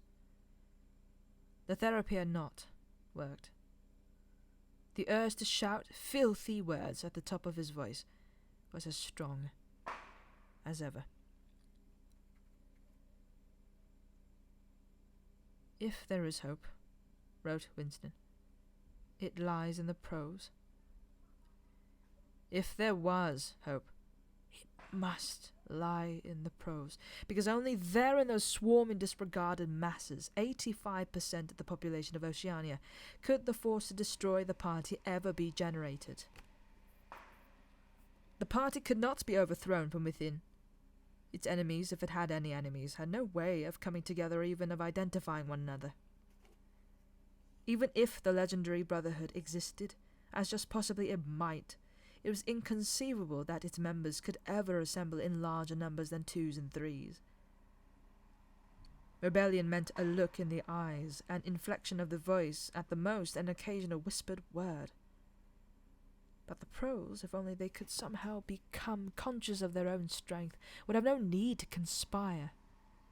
They needed only to rise up and shake themselves like a horse shaking off flies. If they chose, they could blow the party to pieces tomorrow morning. Surely sooner or later it must occur to them to do it. And yet, he remembered how once he had been walking down a crowded street when a tremendous shout of hundreds of voices, women's voices, had burst from a side street with a little way ahead. It is a great formidable cry of anger and despair, a deep, loud "No!" that went humming on like the reverberation of a bell. His heart had leaped. It started, he had thought, a riot. The pros are breaking loose at last. When he reached the spot, it was to see a mob of 200 or 300 women crowding around the stalls of a street market, with faces as tragic as though they had been the doomed passengers on a sinking ship. But at this moment, the general despair broke down to a multitude of individual quarrels. It appeared that one of the stalls had been selling tin saucepans. They were wretched, flimsy things, but cooking pots of any kind were always difficult to get. Now the supply had unexpectedly given out. The successful women, bumped and jostled by the rest, were trying to make off with their saucepans like dozens, while dozens of others clamoured round the stall, accusing the stall-keeper of favouritism and of having more saucepans somewhere in reserve. There was a fresh outburst of yells. 2 bloated women, one of them with their hair coming down, and got hold of the same saucepan, and were trying to tear it out of one another's hands. For a moment they were both tugging, and then the handle came off. Winston watched them disgustedly, and yet just for a moment what almost frightening power had sounded that cry from only a few hundred throats. Why was it that they could never shout like that about anything that mattered? Until they become conscious, they will never rebel, and until after they have rebelled, they cannot become conscious. That, he reflected, might almost have been a transcription from one of the party textbooks. The party claimed, of course, to have liberated the pros from bondage. Before the revolution, they had been hideously oppressed by the capitalists. They had been starved and flogged. Women had been forced to work in the coal mines. Women still did work in the coal mines, as a matter of fact. Children had been sold in the factories at the age of 6. But simultaneously true to the principles of doublethink, the party taught that the pros were natural inferiors who must be kept in subjection, like animals.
don't know who is alive right now. Okay.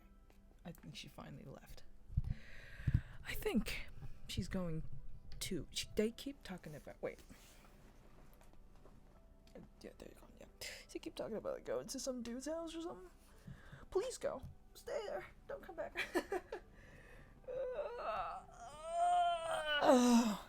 Yeah, you and mysteriously another person. I don't know who the other person is. Interesting. Okay, well, at least they're gone. So I want to finish reading this part. Okay.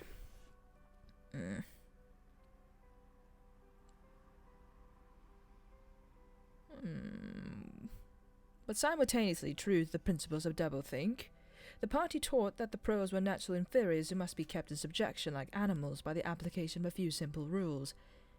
In reality, very little was known about the pros. It was not necessary to know much. So long as they continued to work and breed, their other activities were without importance. Left to themselves, like cattle turned loose upon the plains of Argentina, they reverted to a style of life that appeared to be natural to them, a sort of ancestral pattern. They were born, they grew up in the gutters, they went to work at 12, they passed through a brief blossoming period of beauty and sexual desire, they married at 20, they were middle-aged at 30, they died for the most part at 60. Heavy physical work, the care of home and children, petty quarrels with neighbours, films, football, beer, and above all, gambling filled up the horizon of their minds. To keep them in control was not difficult. A few agents of the thought police moved always among them, spreading false rumours and marking down and eliminating the few individuals who were judged capable of becoming dangerous. But no attempt was made to indoctrinate them with the ideology of the party. It was not desirable that the pros should have strong political feelings. All that was required of them was a primitive patriotism which could be appealed to whenever it was necessary to make them accept longer working hours or shorter rations. And even when they became discontented, as they sometimes did, their discontent led nowhere, because being without general ideas, they could only focus it on petty, specific grievances. The larger evils invariably escaped their notice. The great majority of pros did not even have telescreens in their homes. Even the civil police interfered with them very little. There was a vast amount of criminality in London, a whole world within a world of thieves, bandits, prostitutes, drug peddlers, and racketeers of every description. But since it all happened among the pros themselves, it was of no importance. In all questions of morals, they were allowed to follow their ancestral code. The sexual puritanism of the party was not imposed upon them. Promiscuity went unpunished, divorce was permitted. For that matter, even religious worship would have been permitted if the pros had shown any sign of needing or wanting it. They were beneath suspicion. As the party slogan put it, pros and animals are free.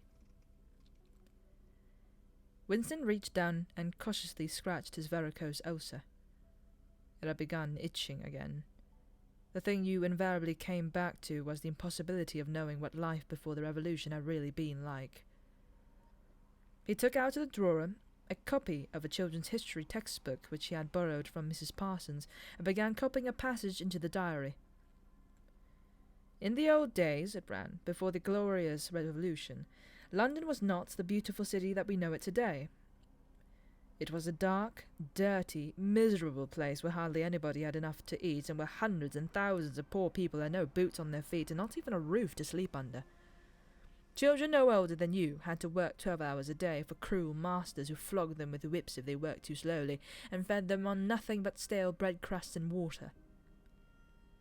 But, in among all this terrible poverty, there was just a few great big beautiful houses that were lived in by rich men who had as many as 30 servants to look after them.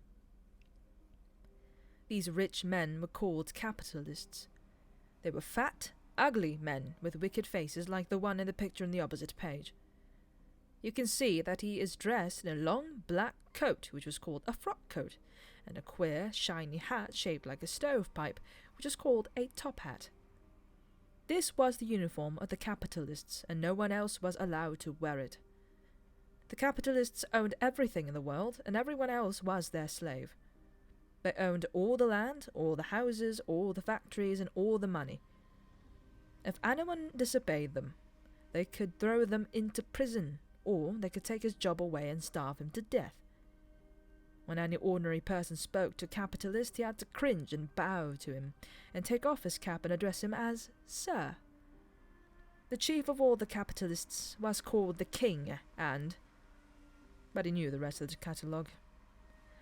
There would be mention of the bishops and their lawn sleeves, the judges and their ermine robes, the pillory, the stocks, the treadmill, the cat o' nine tails, the Lord Mayor's banquet, and the practice of kissing the Pope's toe. There was also something called the Jus Primae Noctis, which could probably not be mentioned in a textbook for children. It was the law by which every capitalist had the right to sleep with any woman working in one of his factories. How could you tell how much of it was lies?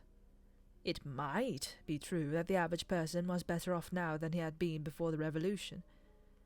The only evidence to the contrary was the mute protest in your own bones, the instinctive feeling that the conditions you lived in were intolerable and that at some other time they must have been different. It struck him that the truly characteristic thing about modern life was not its cruelty and insecurity, but simply its bareness, its dinginess, its listlessness. Life, if you look about you, bore no resemblance not only to the lies that streamed out of the telescreens, but even to the ideals that the party was trying to achieve. Great areas of it, even for a party member, were neutral and non-political, a matter of slogging through dreary jobs, fighting for a place on the tube, darning a work-out sock, caging a saccharin tablet, saving a cigarette end. The ideal set up by the party was something huge, terrible, and glittering. A world of steel and concrete, of monstrous machines and terrifying weapons, a nation of warriors and fanatics marching forward in perfect unity, all thinking the same thoughts and shouting same slogans, perpetually working, fighting, triumphing, persecuting, 300 million people, all with the same face. The reality was decaying. Dingy cities, where underfed people shuffled to and fro in leaky shoes, and patched up 19th century houses that smelt always of cabbage and bad lavatories. He seemed to see a vision of London, vast and ruinous, a city of 1,000,000 dustbins, and mixed up with it was a picture of Mrs. Parsons, a woman with lined face and wispy hair, filling helplessly with a blocked waste pipe. He reached down and scratched his ankle again. Day and night, telescreens bruised your ears with statistics proving that people today have more food, more clothes, better houses, better recreations, that they lived together longer, worked shorter hours, were bigger, healthier, stronger, happier, more intelligent, better educated than the people of 50 years ago. Not a word of it could ever be proved or disproved. The party claimed, for example, that today 40% of adult pros were literate. Before the revolution, it was said the number had only been 15%. The party claimed that the infant mortality rate was now only 160 per thousand, whereas before the revolution had been 300, and so it went on.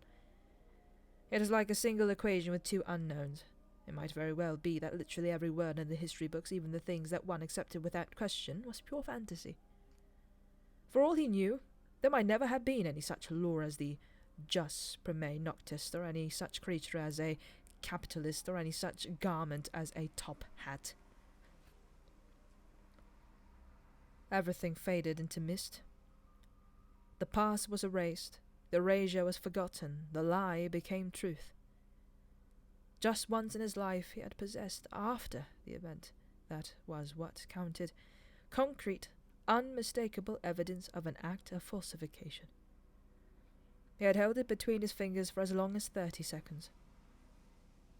In 1973, it must have been at any rate, it was about the time when he and Catherine had parted.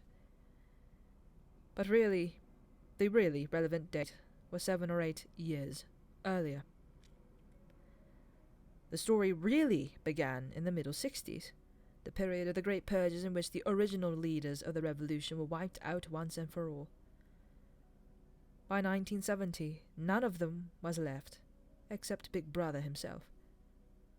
All the rest had by the time been exposed as traitors and counter-revolutionaries. Goldstein had fled and was hiding, no one knew where, and of the others, a few had simply disappeared, while the majority had been executed after spectacular public trials at which they made confession of their crimes. Among the last survivors were the three men named Jones, Aronson, and Rutherford. Well, Jones, Aronson, and Rutherford. It must have been in 1965 that these three had been arrested. As often happened, they had vanished for a year or more, so that one did not know whether they had been alive or dead, and then had suddenly been brought forth to incriminate themselves in the usual way. They had confessed to intelligence with the enemy. At that date, too, the enemy was Eurasia. Embezzlement of public funds, the murder of various trusted party members, intrigues against the leadership of Big Brother which had started long before the revolution happened, and acts of sabotage causing the death of hundreds of thousands of people. After confessing to these things, they had been pardoned, reinstated in the party, given posts which were in fact sinecures, but which sounded important. All three had written long, abject articles in the Times, analysing the reasons for their defection and promising to make amends. Some time after their release, Winston had actually seen all three of them in the Chestnut Tree Cafe. He remembered the sort of terrified fascination with which he had watched them run out of the corner of their eye. They were men far older than himself, relics of the ancient world, almost the last great figures left over from the heroic early days of the party. The glamour of the underground struggle and the Civil War still faintly clung to them. He had the feeling, though already at the time facts and dates were growing blurry, that he had known their names years earlier than he had known that of Big Brother. But also, they were outlaws, enemies, untouchables, doomed with absolute certainty to extinction within a year or two. No one who had once fallen into the hands of the thought police ever escaped in the end. They were corpses, waiting to be sent back to the grave. There was no one at any of the tables nearest to them. It is not even wise to be seen in a neighbourhood of such people. They were sitting in silence before glasses of the gin flavoured with cloves, which was the specialty of the cafe. Of the three, it was Rutherford whose appearance had most impressed Winston. Rutherford had once been a famous caricaturist. Had been a most famous caricaturist whose brutal cartoons had helped to inflame in popular opinion before and during the Revolution. Even now, at long intervals, his cartoons were appearing in the Times. They were simply an imitation of his earlier manner, and curiously lifeless and unconvincing. Always they were rehashing of the ancient themes: slum tenements, starving children, street battles, capitalists in top hats. Even on the barricades, the capitalists still seemed to cling to their top hats, an endless, hopeless effort to get back into the past. He was a monstrous man, with a mane of greasy grey hair, his face pouched and seamed with protuberant lips. At one time he must have been immensely strong. Now his great body was sagging, sloping, bulging, falling away in every direction. He seemed to be breaking up before one's eyes like a mountain crumbling. It was only the lonely hour of 15. Winston could not now remember how he had come to be in the cafe at such a time. The place was almost empty. A tinny music was trickling from the telescreens. The three men sat in their corner almost motionless, never speaking. Uncommanded, the waiter brought fresh glasses of gin. There was a chessboard on the table beside them, with the pieces set out, but no game started. And then, for perhaps half a minute in all, something happened to the telescreens. The tune that they were playing changed, and the tone of the music changed too. There came into it, but it was something hard to describe, It was a peculiar, cracked, braying, jeering note. In his mind, Winston called it a yellow note. And then a voice from the telescreen was singing, "Under the spreading chestnut tree I sold you and you sold me. There lie they, and here lie we, under the spreading chestnut tree." The three men never stirred. But when Winston glanced again at Rutherford's ruinous face, he saw that his eyes were full of tears. And for the first time he noticed, with a kind of inward shudder, and yet not knowing at what he shuddered, that both Aronson and Rutherford had broken noses. A little later, all three were rearrested. It appeared that they had engaged in fresh conspiracies from the very moment of their release. At the second trial they confessed to all their old crimes over again with a whole string of new ones. They were executed, and their fate was recorded in the party histories, a warning to posterity. About 5 years after this, in 1973, Winston was unrolling a wad of documents which had just flopped out of the pneumatic tube onto his desk, when he came on a fragment of paper which had evidently been slipped in among the others and then forgotten. The instant he had flattened it out, he saw its significance.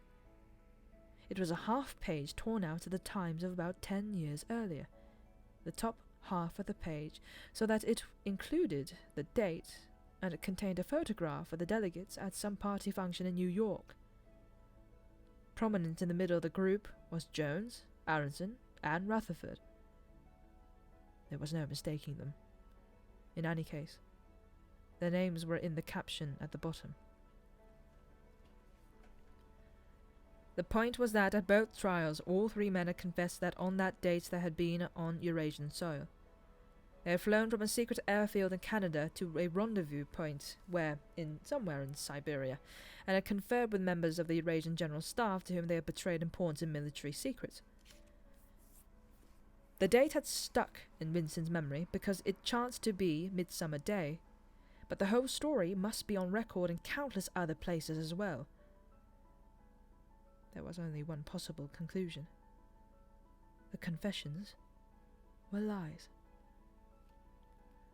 Of course, this was not in itself a discovery. Even at that time, Winston had not imagined that the people who were wiped out in the purges that actually committed the crimes that they were accused of. But this was a concrete evidence. It was a fragment of the abolished past, like a fossil bone which turns up in the wrong stratum and destroys a geological theory.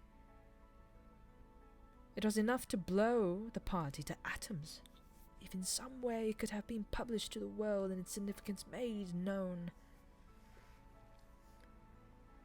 He had gone straight on working. As soon as he saw what the photograph was, and what it meant, it covered it up with another sheet of paper. Luckily, when he unrolled it, it had been upside down from the point of view of the telescreen. He took his scribbling pad on his knee and pushed back his chair so as to get as far away from the telescreen as possible. To keep your face expressionless was not difficult, and even your breathing could be controlled with an effort. But you could not control the beating of your heart, and the telescreen was quite delicate enough to pick it up. He let what he judged to be 10 minutes go by, tormented all the while by the fear that some accident, a sudden draught blowing across his table for an instant, would betray him. Then, without uncovering it again, he dropped the photograph into the memory hole, along with some other waste papers. Within another minute, perhaps, it would have crumbled into ashes. That was 11 years ago. Today, probably, he would have kept that photograph. It was curious that the fact of having held it in his fingers seemed to him to make a difference even now, when the photograph itself, as well as the event it recorded, was only memory. Was the party's hold upon the past less strong, he wondered, because a piece of evidence which existed no longer had once existed? But today, supposing that it could be somehow resurrected from its ashes, the photograph might not even be evidence. Already, at the time when he made his discovery, Oceania was no longer at war with Eurasia, and it must have been to the agents of Eurasia that the 3 dead men had betrayed their country. Since then there had been other changes.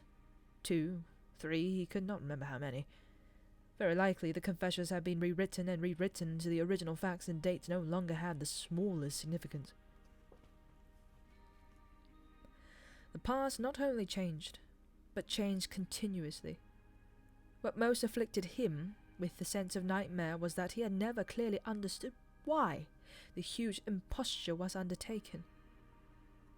The immediate advantages of falsifying the past were obvious, but the ultimate motive was mysterious. He took up his pen again and wrote, "I understand how. I do not understand why." He wondered, as he had many times wondered before, whether he himself was a lunatic. Perhaps a lunatic was simply a minority of one. At one time it had been a sign of madness to believe that the earth goes round the sun. Today, to believe that the past is unalterable. He might be alone in holding that belief, and if alone, then a lunatic. But the thought of becoming a lunatic did not greatly trouble him. The horror was that he might also be wrong. He picked up the children's history book and looked at the portrait of Big Brother which formed its frontispiece. The hypnotic eyes gazed into his own. It was as though some huge force was pressing down upon you, something that penetrated inside your skull, battering against your brain, frightening you out of your beliefs, persuading you almost to deny the evidence of your senses. In the end, the party would announce that 2 and 2 made 5, and you would have to believe it. It was inevitable that they should make that claim sooner or later. The logic of their position demanded it. Not merely the validity of experience, but the very experience of external reality was tacitly denied by their philosophy. The heresy of heresies was common sense. And what was terrifying was not that they would kill you for thinking otherwise, but that they might be right. For, after all, how do we know that 2 and 2 make 4? Or that the force of gravity works? Or that the past is unchangeable? If both the past and the external world exist only in the mind, and if the mind itself is controllable, what then? But no. His courage seemed suddenly to stiffen of its own accord. The face of O'Brien, not called up by any obvious association, had floated into his mind. He knew with more certainty than before that O'Brien was on his side. He was writing the diary for O'Brien, to O'Brien. It was like an interminable letter to which no one would ever read, but which was addressed to a particular person and took its colour from that fact. The party told you to reject the evidence of your eyes, and is. It was their final, most essential command. His heart sank as he thought of the enormous power arrayed against him, the ease with which any party intellectual could overthrow him in debate, the subtle arguments which he would not be able to understand, much less answer. And yet, he was in the right. They were wrong, and he was right. The obvious, the silly, and the true had got to be defended. Truisms are true. Hold on to that. The solid world exists, its laws do not change. Stones are hard, water is wet, objects unsupported fall toward the earth's center. With the feeling that he was speaking to O'Brien, and also that he was setting forth an important axiom, he wrote, "Freedom is the freedom to say that 2 + 2 make 4. If that is granted, all else follows."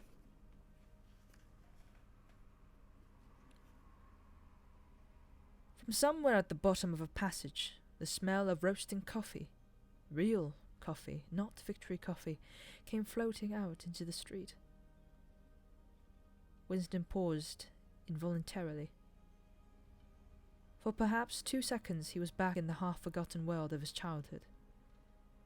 Then a door banged, seemed to cut off the smell as abruptly as though it had been a sound.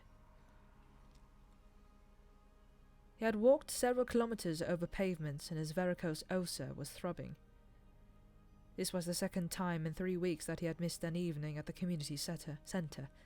A rash act, since you could be certain that the number of your attendances at the centre were carefully checked. In principle, a party member had no spare time and was never alone except in bed. It was assumed that when he was not working, eating, or sleeping, he would be taking part in some kind of communal recreations. To do anything that suggested a taste for solitude, even to go for a walk by yourself, was always slightly dangerous. There was a word for it in Newspeak. Own life, it was called, meaning individualism and eccentricity. But this evening, as he came out of the ministry, the balminess of the April air had tempted him.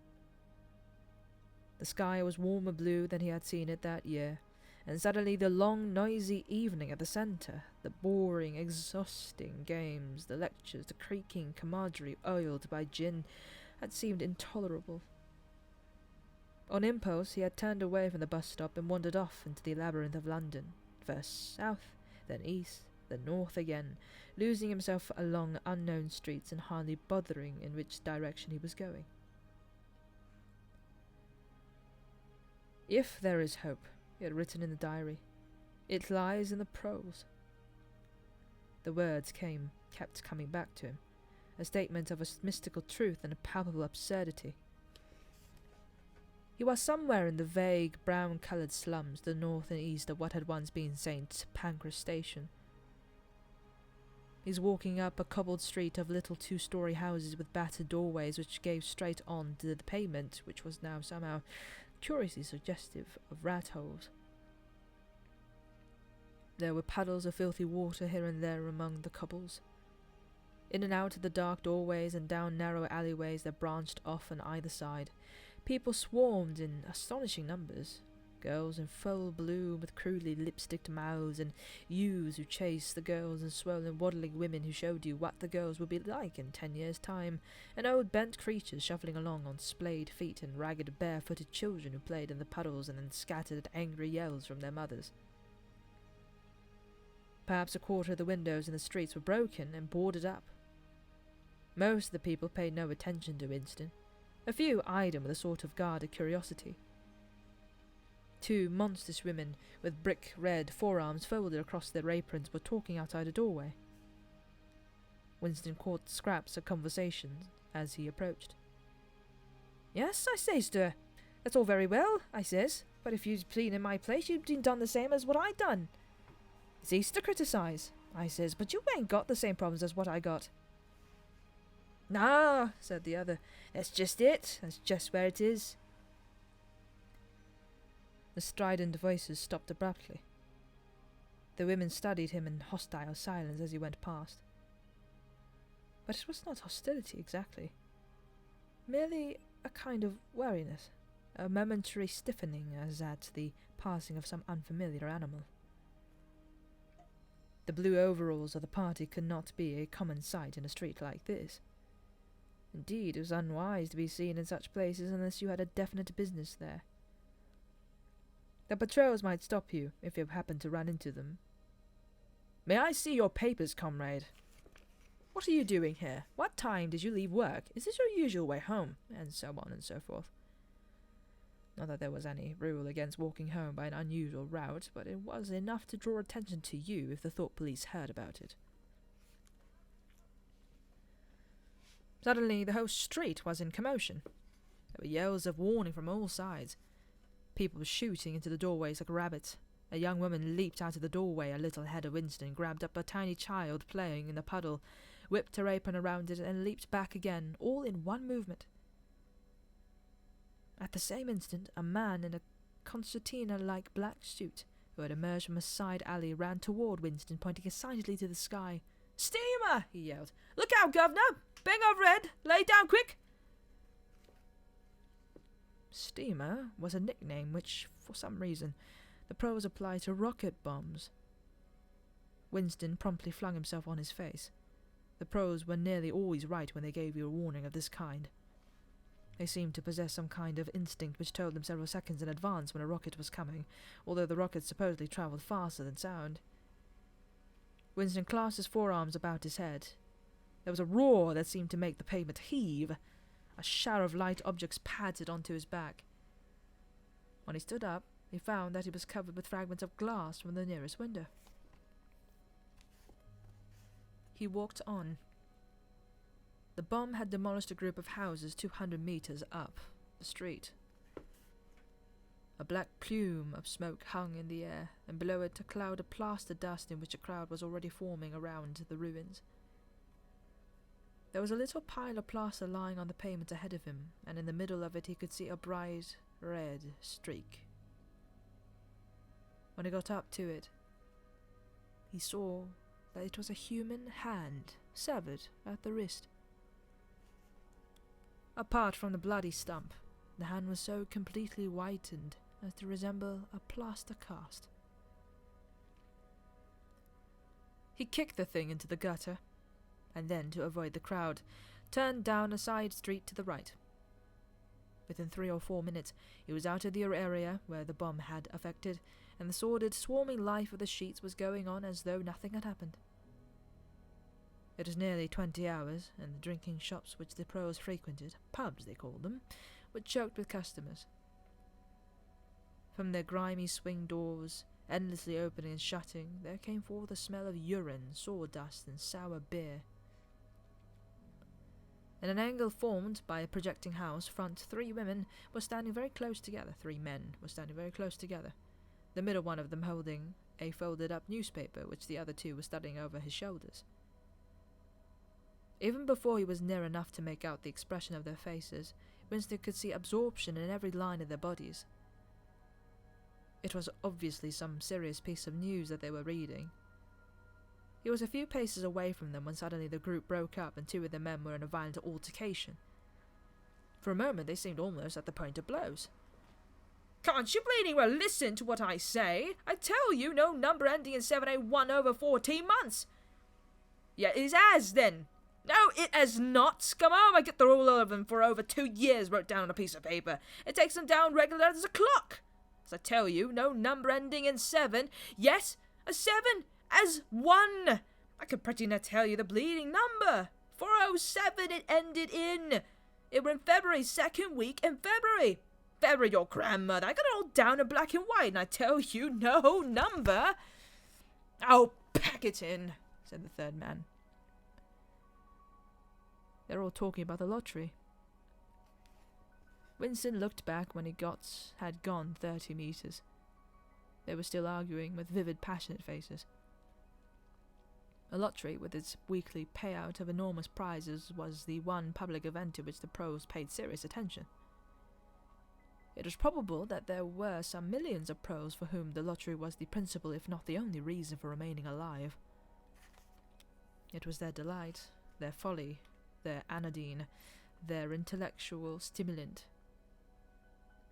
Where the lottery was concerned, even people who could barely read and write seemed capable of intricate calculations and staggering feats of memory. There was a whole tribe of men who made a living simply by selling systems, forecasts, and lucky amulets. Winston had nothing to do with the running of the lottery, which was managed by the Ministry of Plenty, but he was aware, indeed everyone in the party was aware, that the prizes were largely imaginary. Only small sums were actually paid out, the winners of the big prizes being non-existent persons. In the absence of any real intercommunication between one part of Oceania and the other, this was not difficult to arrange. But if there was hope, it lay in the prose. You had to cling on to that. When you put it in words, it sounded reasonable. It was when you looked at the human beings passing you on the pavements that it became an act of faith. The street into which he had turned ran downhill. He had a feeling that he had been in this neighborhood before, and that there was a main thoroughfare not far away. From somewhere ahead there came a din of shouting voices. The street took a sharp turn and then ended in a flight of steps which led down to a sunken alley where a few stall-keepers were selling tired-looking vegetables. At this moment, Winston remembered where he was. The alley led out into the main street, and down the next turning, not 5 minutes away, was the junk shop where he had bought the blank book which was now his diary. And in the small stationer's shop not far away, he had bought his pen holder and his bottle of ink. He paused for a minute, murmured at the top of the steps. On the opposite side of the alley there was a dingy little pub whose windows appeared to be frosted over, but in reality were merely coated with dust. A very old man, bent but active, with white moustaches that bristled forward like those of a prawn, pushed open the swing door and went in. As Winston stood watching it occurred to him that the old man, who must be 80 at least, had already been middle-aged when the revolution happened. He and a few others like him were the last links that now existed with the vanished world of capitalism. In the party itself there were not many people left whose ideas had been formed before the revolution. The older generation had mostly been wiped out in the great purges of the 50s and 60s, and the few who survived had long ago been terrified into complete intellectual surrender. If there was anyone alive who could give you a truthful account of conditions in the early part of the century, it could only be a prole. Suddenly, the passage from the history book that he had copied into his diary came back into Winston's mind, and a lunatic impulse took hold of him. He would go into the pub, he would scrape acquaintance with that old man and question him. He would say to him, "Tell me about your life when you were a boy. What was it like in those days? Were things better than they are now, or were they worse?" Hurriedly, lest he should have time to become frightened, he descended the steps and crossed the narrow street. It was madness, of course. As usual, there were no definite rules against talking to proles and frequenting their pubs. But it was far too unusual an action to pass unnoticed. If the patrols appeared, he might plead an act of faintness, but it was not likely, as they would believe him. Not likely that they would believe him. He pushed open the door, and a hideous, cheesy smell of sour beer hit him in the face. As he entered, the din of voices dropped to about half its volume. Behind his back he could feel everyone eyeing his blue overalls. A game of darts which was going on at the other end of the room interrupted itself for perhaps as much as 30 seconds. The old man, whom he had followed, was standing at the bar having some kind of altercation with the barman, a large, stout-looking, hook-nosed young man with enormous forearms. A knot of others, standing around with glasses in their hands, were watching the scene. "Asked you civil enough, didn't I?" said the old man, straightening his shoulders pugnaciously. "You telling me you ain't got a pint of mug in the old bleeding boozer?" "And what in the hell's name is a pint?" said the barman, leaning forward, the tips of his fingers on the counter. "Ah, get him! Calls himself a barman, don't even know what a pint is. Why, a pint's half of a quart, and there's 4 quarts in a gallon. I have to teach you the ABC next." "Never heard of 'em," said the barman shortly. "Litre and half a litre, that's all we serve. There's the glass on the shelf in front of you." "I like a pint," persisted the old man. "You could have drawed me off a pint easy enough. We didn't have these bleeding litres when I was a young man." "When you were a young man, we were all living in the treetops," said the barman with a glance at the other customers. There was a shout of laughter, and the uneasiness caused by Winston's entry seemed to disappear. The old man's white stubbled face had flushed pink. He turned away, muttering to himself and bumping into Winston. Winston caught him gently by the arm. "May I offer you a drink?" he said. "You're a gent," said the other, straightening his shoulders again. He appeared not to have noticed Winston's blue overalls. "Pint!" he added aggressively to the barman. "Pint a wallop!" The barman switched 2 half-litres of dark brown beer into the thick glasses which he had rinsed in a bucket under the counter.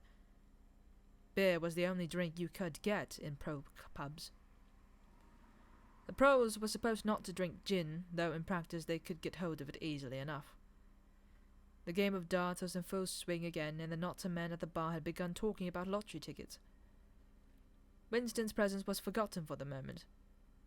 There was a deal table under the window where he and the old man could talk about without fear of being overheard. It was horribly dangerous, but at any rate there was no telescreen in the room, a point he had made sure of as soon as he came in. "He could have drawn me off a pint," grumbled the old man as he settled down behind his glass. "And half a litre ain't enough. And don't satisfy. An whole litre's too much. Starts my bladder running, let alone the price."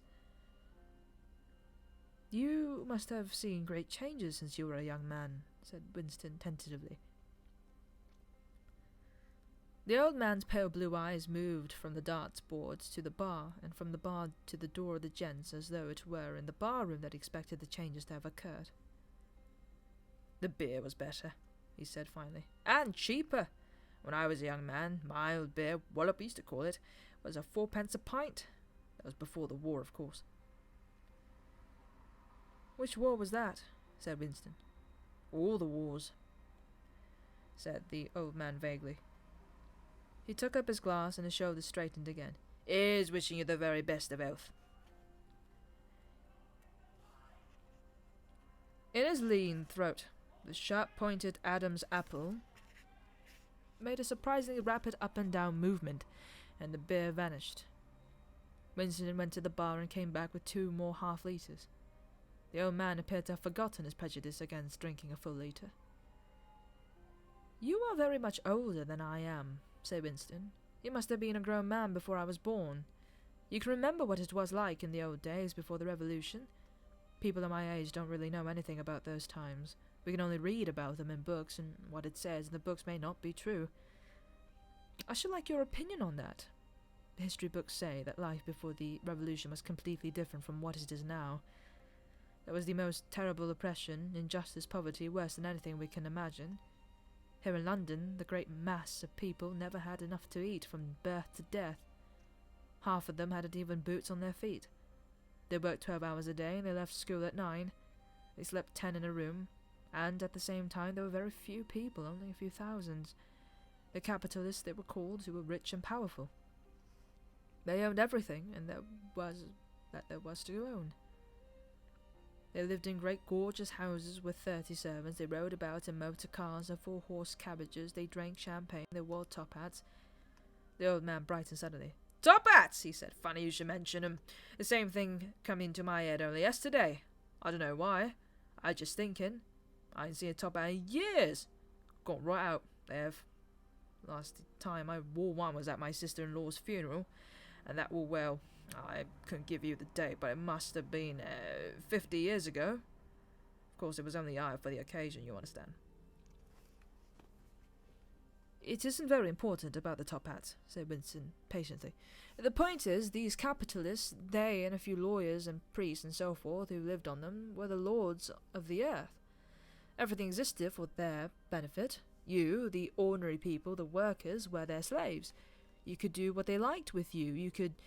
They could ship you off to Canada like cattle. They could sleep with your daughters if they chose. They could order you to be flogged with something called a cat o' nine tails. You had to take your cap off when you passed them.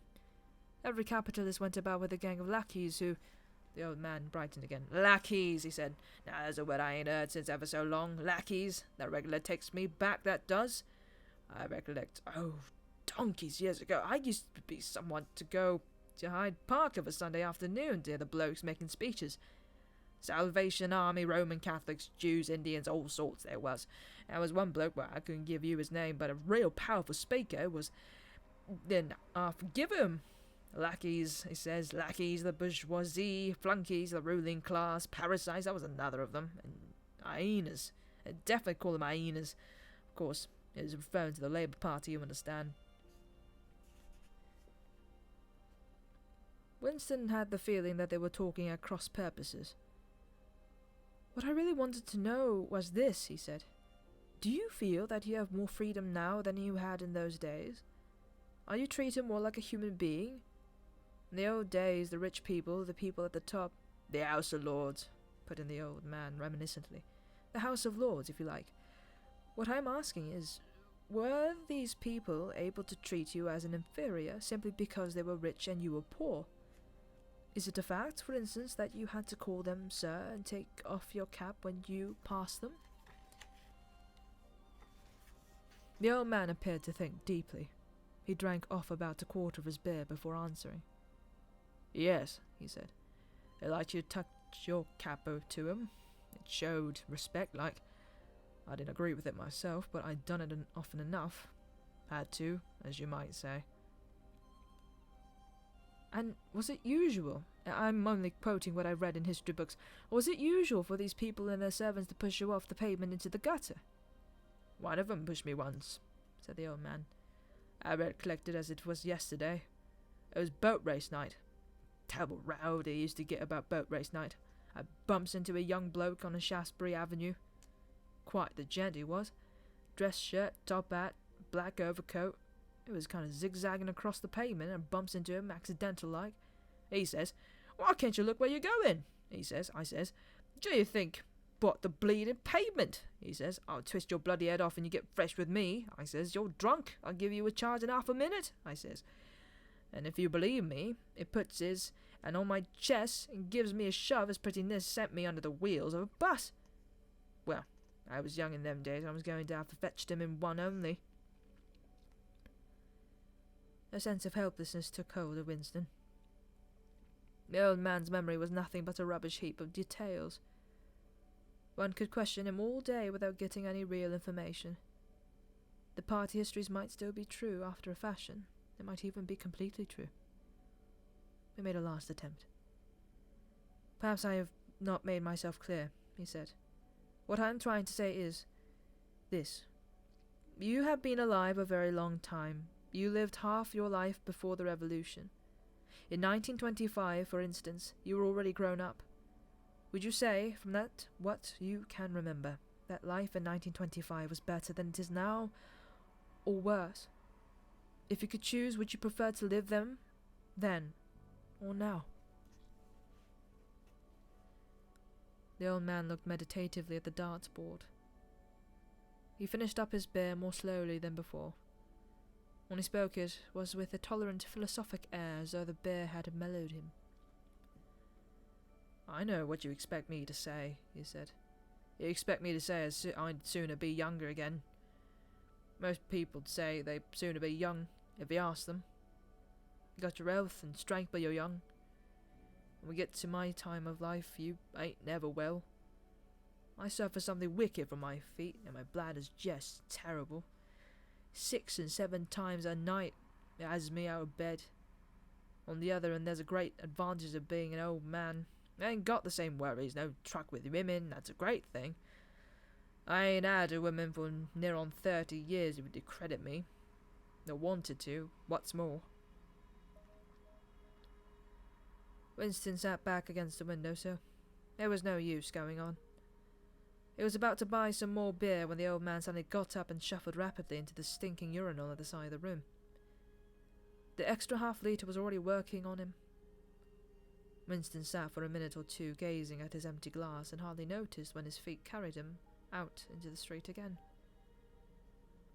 Within 20 years at most, he reflects, the huge and simple question, was life better before the Revolution than it is now, would have ceased once and for all to be answerable.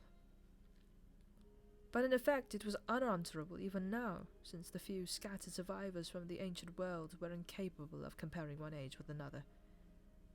They remembered a million useless things, a quarrel with a workmate, a hunt for a lost bicycle pump, the expression on a long-dead sister's face, the swirls of dust on a windy morning 70 years ago. But all the relevant facts were outside the range of their vision. They were like the ant, which can see small objects but not large ones. And when memory failed and written records were falsified, when that happened, the claim of the party to have improved the conditions of human life had got to be accepted. Because there did not exist, and never again could exist, any standard against which it could be tested. At this moment, his train of thought stopped abruptly. He halted and looked up. He was in a narrow street with a few dark little shops interspersed among dwelling houses. Immediately above his head there were hung 3 discoloured metal balls which looked as if they had once been gilded. He seemed to know the place. Of course, he was standing outside the junk shop where he had bought the diary. A twinge of fear went through him. It had been a sufficiently rash act to buy the book in the beginning, and he had sworn never to come near the place again. And yet, the instant that he allowed his thoughts to wander, his feet had brought him back here of their own accord. It was precisely against the suicidal impulses of this kind he had hoped to guard himself by opening the diary. At the same time, he noticed that although it was nearly 21 hours, the shop was still open. With the feeling that he would be less conspicuous inside than hanging about on the pavement, he stepped through the doorway. If questioned, he could plausibly say that he was trying to buy razor blades.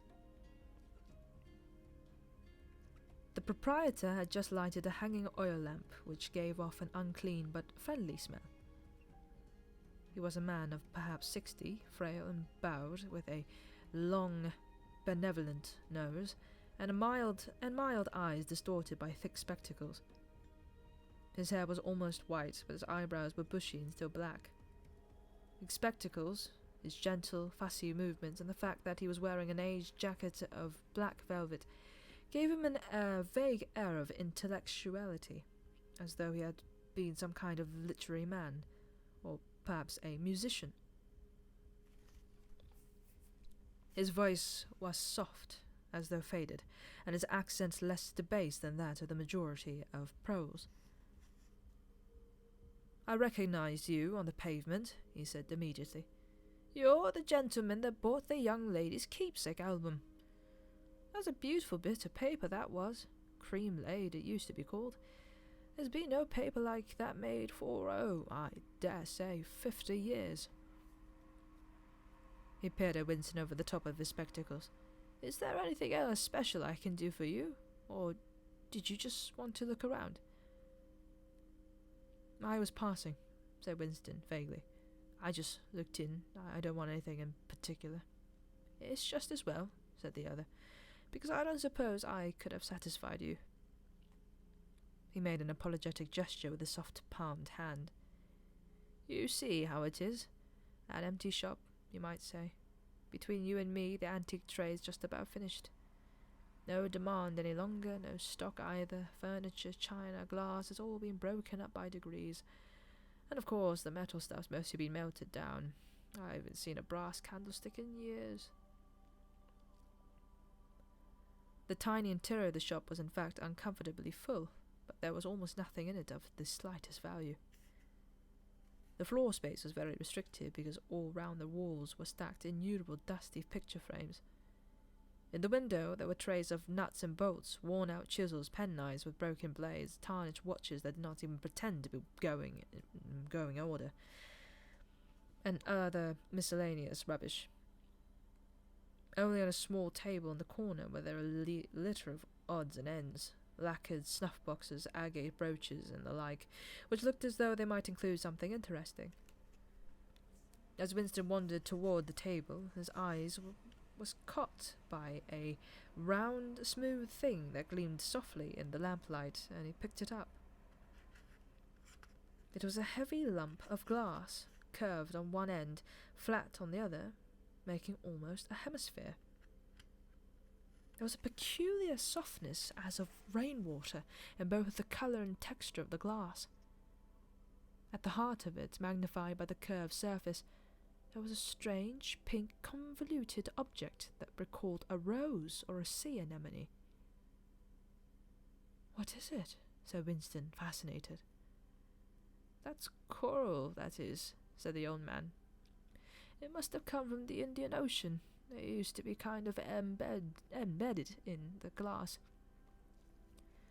That wasn't made less than 100 years ago, more by the look of it." "It's a beautiful thing," said Winston. "It's a beautiful thing," said the other appreciatively. "But there's not many that'd say so nowadays." He coughed. "Now, if it so happened that you wanted to buy it, that'd cost you $4. I can remember when a thing like that would have fetched £8, and £8, well, I can't work it out, but that's a lot of money. Oh, but who cares about genuine antiques nowadays, even the few that's left? Winston immediately paid over the $4 and slid the coveted thing into his pocket.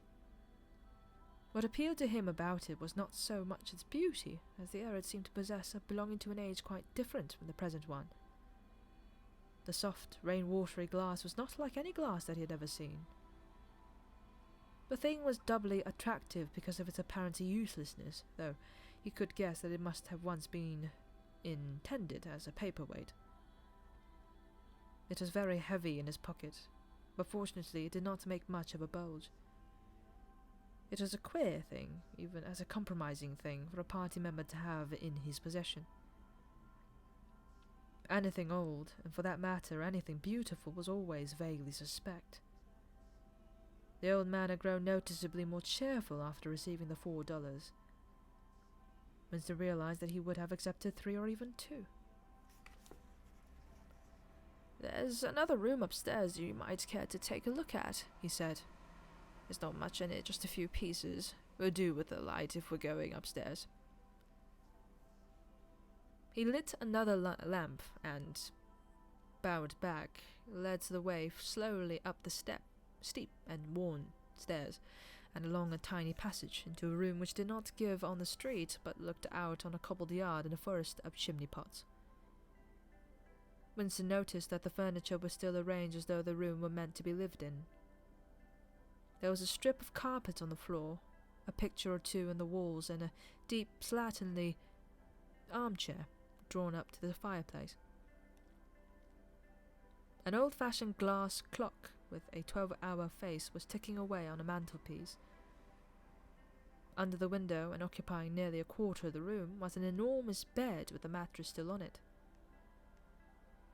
"We lived here till my wife died," said the old man, half apologetically.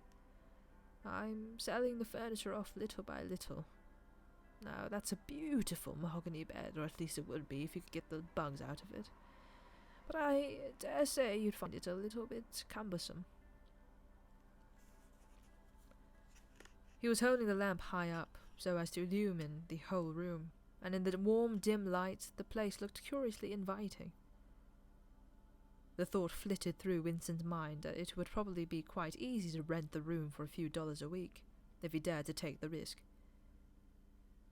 It was a wild, impossible notion to be abandoned as soon as thought of, but the room had awakened in him a sort of nostalgia, a sort of ancestral memory.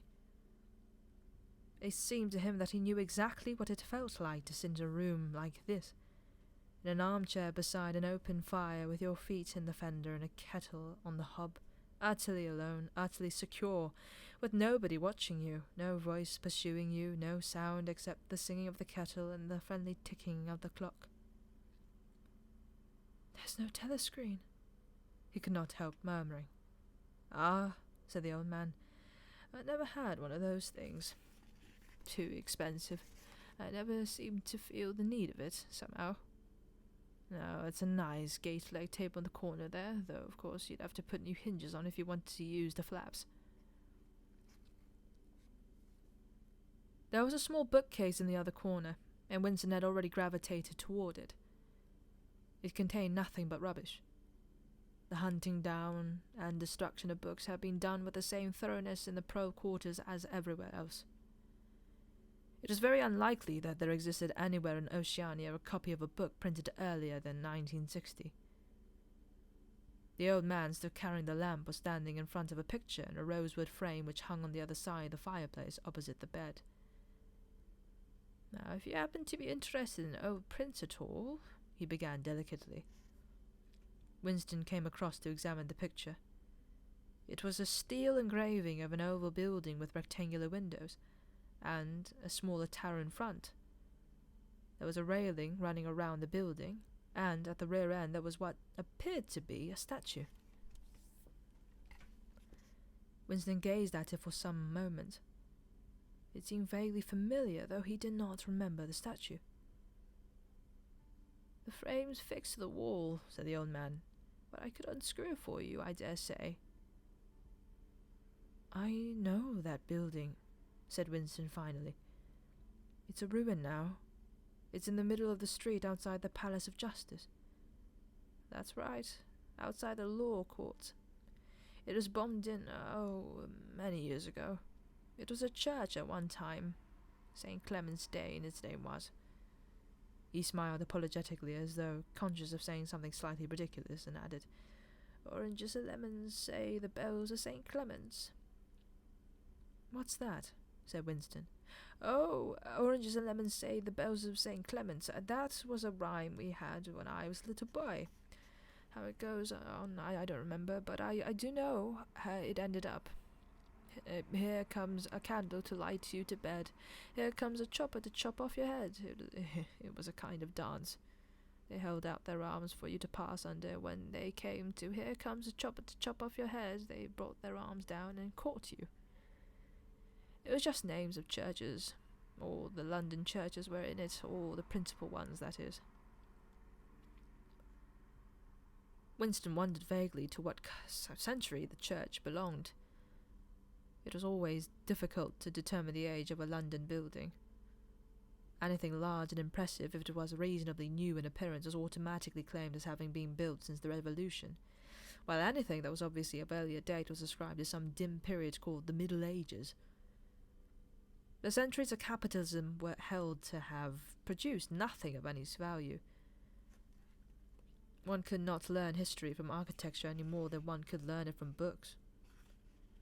Statues, inscriptions, memorial stones, the names of streets, anything that might throw light upon the past had been systematically altered. "I never knew it had been a church," he said. "Oh, there's a lot of them left, really," said the old man, "though they've been put to other uses. Now how did that rhyme go? I've got it.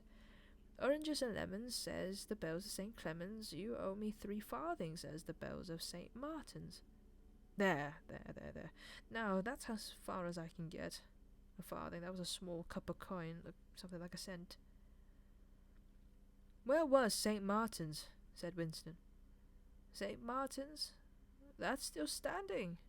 It's in Victory Square, along the picture gallery, a building with a kind of triangular porch and pillars in front, and a big flight of steps."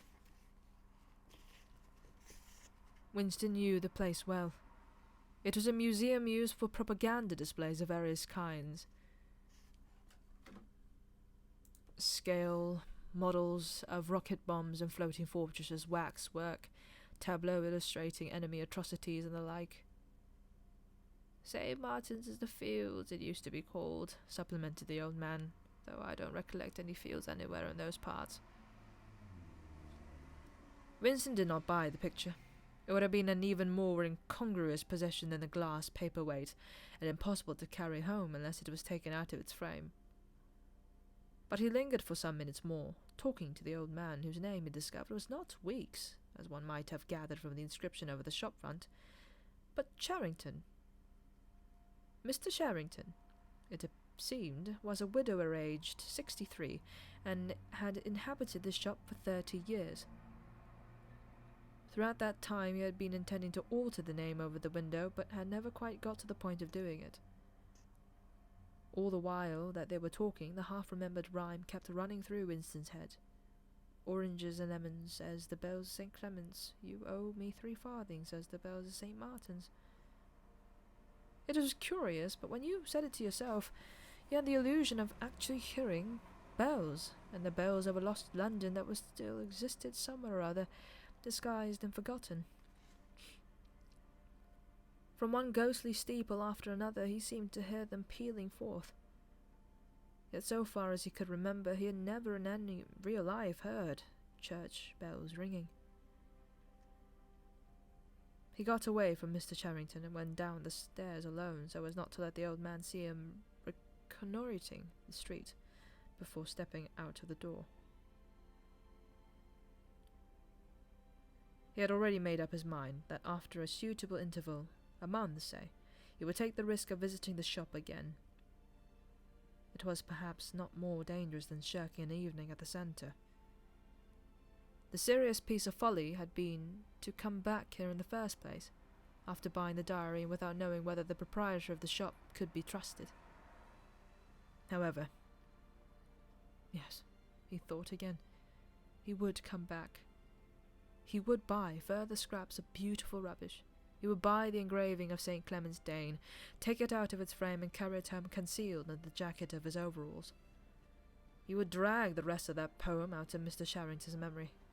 Even the lunatic project of renting the room upstairs flashed momentarily through his mind again. For perhaps 5 seconds, exultation made him careless, and he stepped out onto the pavement without so much as a preliminary glance through the window. He had even started humming to an improvised tune. Oranges and lemons, says the bell of St. Clement's, you me see farthings, say they. Suddenly, his heart seemed to turn to ice as his bowels to water. A figure in blue overalls was coming down the pavement not 10 meters away. It was the girl from the fiction department, the girl with dark hair. The light was failing, but there was no difficulty in recognizing her. She looked him straight in the face, then walked quickly on as though she had not seen him. For a few seconds, Winston was too paralyzed to move. Then he turned to the right and walked heavily away, not noticing for the moment that he was going in the wrong direction. At any rate, one question was settled. There was no doubting any longer that the girl was spying on him. She must have followed him here, because it was not credible by pure chance she would have happened to be walking on the same evening up the same obscure black back street, kilometers distant from any quarter where party members lived. It was too great a coincidence. Whether she was really an agent of the Thought Police or simply an amateur spy actuated by officiousness hardly mattered. It was enough that she was watching him. Probably she had seen him go into the pub as well.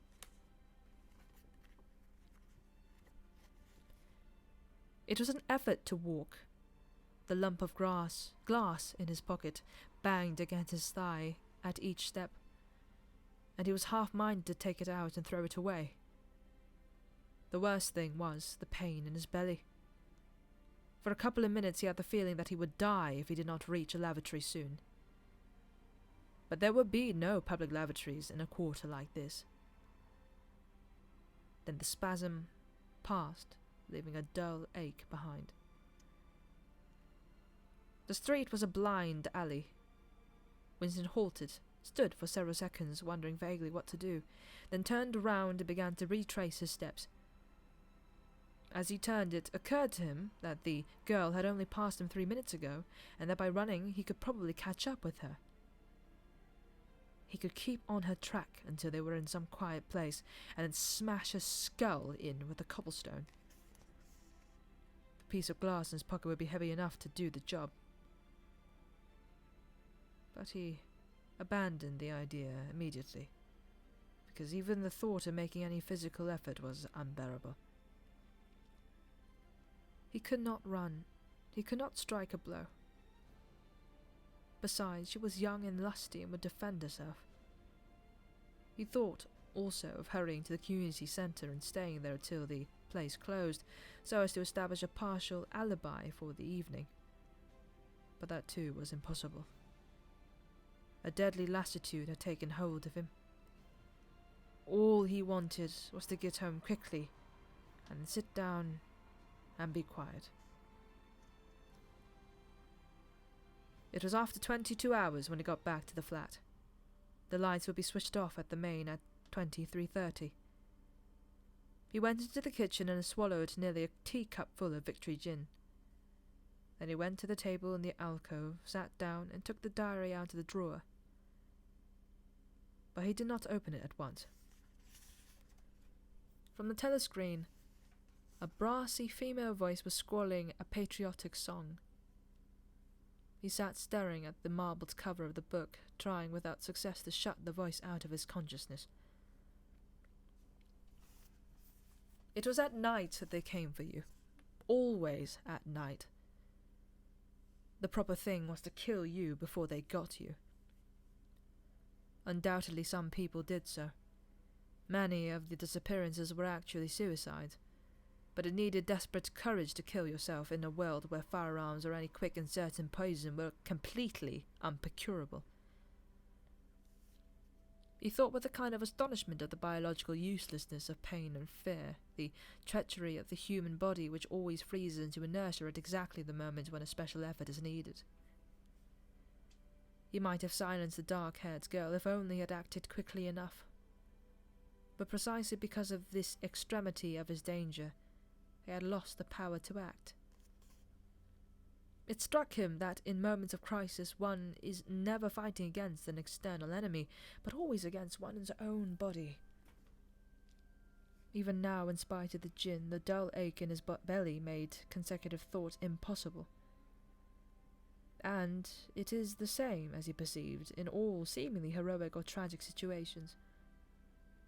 On the battlefield, in the torture chamber, on a sinking ship, the issues that you are fighting for are always forgotten, because the body swells up until it fills the universe, and even when you are not paralyzed by fright or screaming with pain, life is a moment-to-moment struggle against hunger or cold or sleeplessness, against a sour stomach or an aching tooth. He opened the diary. It was important to write something down. The woman on the telescreen had started a new song. Her voice seemed to stick into his brain like jagged splinters of glass. He tried to think of O'Brien, for whom, or to whom, the diary was written, but instead, he began thinking of the thing that would happen to him after the thought police took him away. It would not matter if they killed you at once. To be killed was what you expected. But before death, nobody spoke of such things, yet everybody knew of them. There was the routine of confession that had to be gone through. The grovelling on the floor and screaming for mercy, the crack of broken bones, the smashed teeth and bloody clots of hair. Why did you have to endure it, since the end was always the same? Why was it not possible to cut a few days or weeks out of your life? Nobody ever escaped detection, and nobody ever failed to confess. When once you had succumbed to thought crime, it was certain that by a given date you would be dead. Why then did that horror, which altered nothing, have to lie embedded in future time? He tried with a little more success than before to summon up the image of O'Brien. "We shall meet in the place where there is no darkness," O'Brien had said to him. He knew what that meant, or thought he knew. The place where there is no darkness was the imagined future, which one would never see, but which by foreknowledge one could mystically share in. But with the voice by the telescreen nagging at his ears, he could not follow the train of thought further. He put a cigarette in his mouth. Half the tobacco promptly fell out onto his tongue, a bitter taste which was difficult to spit out again. The face of Big Brother swam into his mind, displacing that of O'Brien. Just as he had done a few days earlier, he slid a coin out of his pocket and looked at it. The face gazed up at him, heavy, calm, protecting. But what kind of smile was hidden beneath the dark moustache? Like a leaden knell, the words came back to him. War is peace. Freedom is slavery. Ignorance is death.